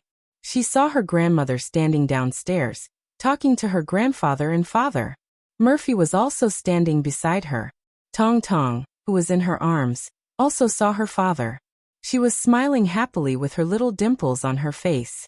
She reached out her two little hands and cried, "Ah!" She wanted her father to hug her. It was not unreasonable for Zhou Mingyu to feel that it was strange. It was only 3 in the afternoon, and Mo Henian and the others were already back.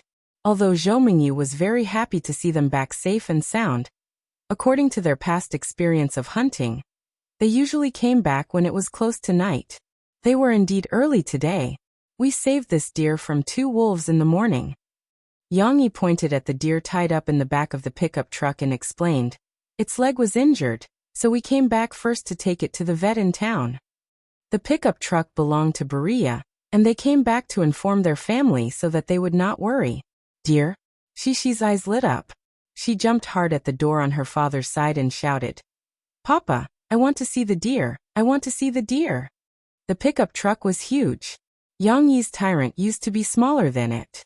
Shishi tried to jump, but she could not reach her father's height. Yang Yi withdrew his hand from Tong Tong and smiled as he opened the back door and asked, "Do you want to go with us? We are going to the vet to treat the deer." It was not convenient to bring Shishi along when they went hunting in the forest. However, the environment was different now. In a safe environment, Yang Yi was happy to let Shishi see some new things. "I want to go. Hee. Shishi climbed up the tall pickup truck happily. The advantage of her long legs was reflected at this time. She climbed up without much effort. She climbed into the back seat and looked in the direction her father pointed. Finally, she saw the deer her father was talking about through the back window. It was a very petite deer, about the same size as the sheep in Grandpa Ford's sheep pen. It had dark brown skin and beautiful rows of white dots on it. The most pitiful thing was its pair of panicked and helpless eyes. Its eyes were big and pure black, but its eyelids were drooping, making it look a little too weak. Papa, Xiaolu is so cute. Why did you tie it up? She defended Xiaolu. Because if we don't tie it up, it will jump out of the car, which is more dangerous. Yang Yi explained. Its leg is injured. Look at its right hind leg. Dad and Grandpa are taking it to the vet for treatment. Hearing that, Cici turned to look at him again.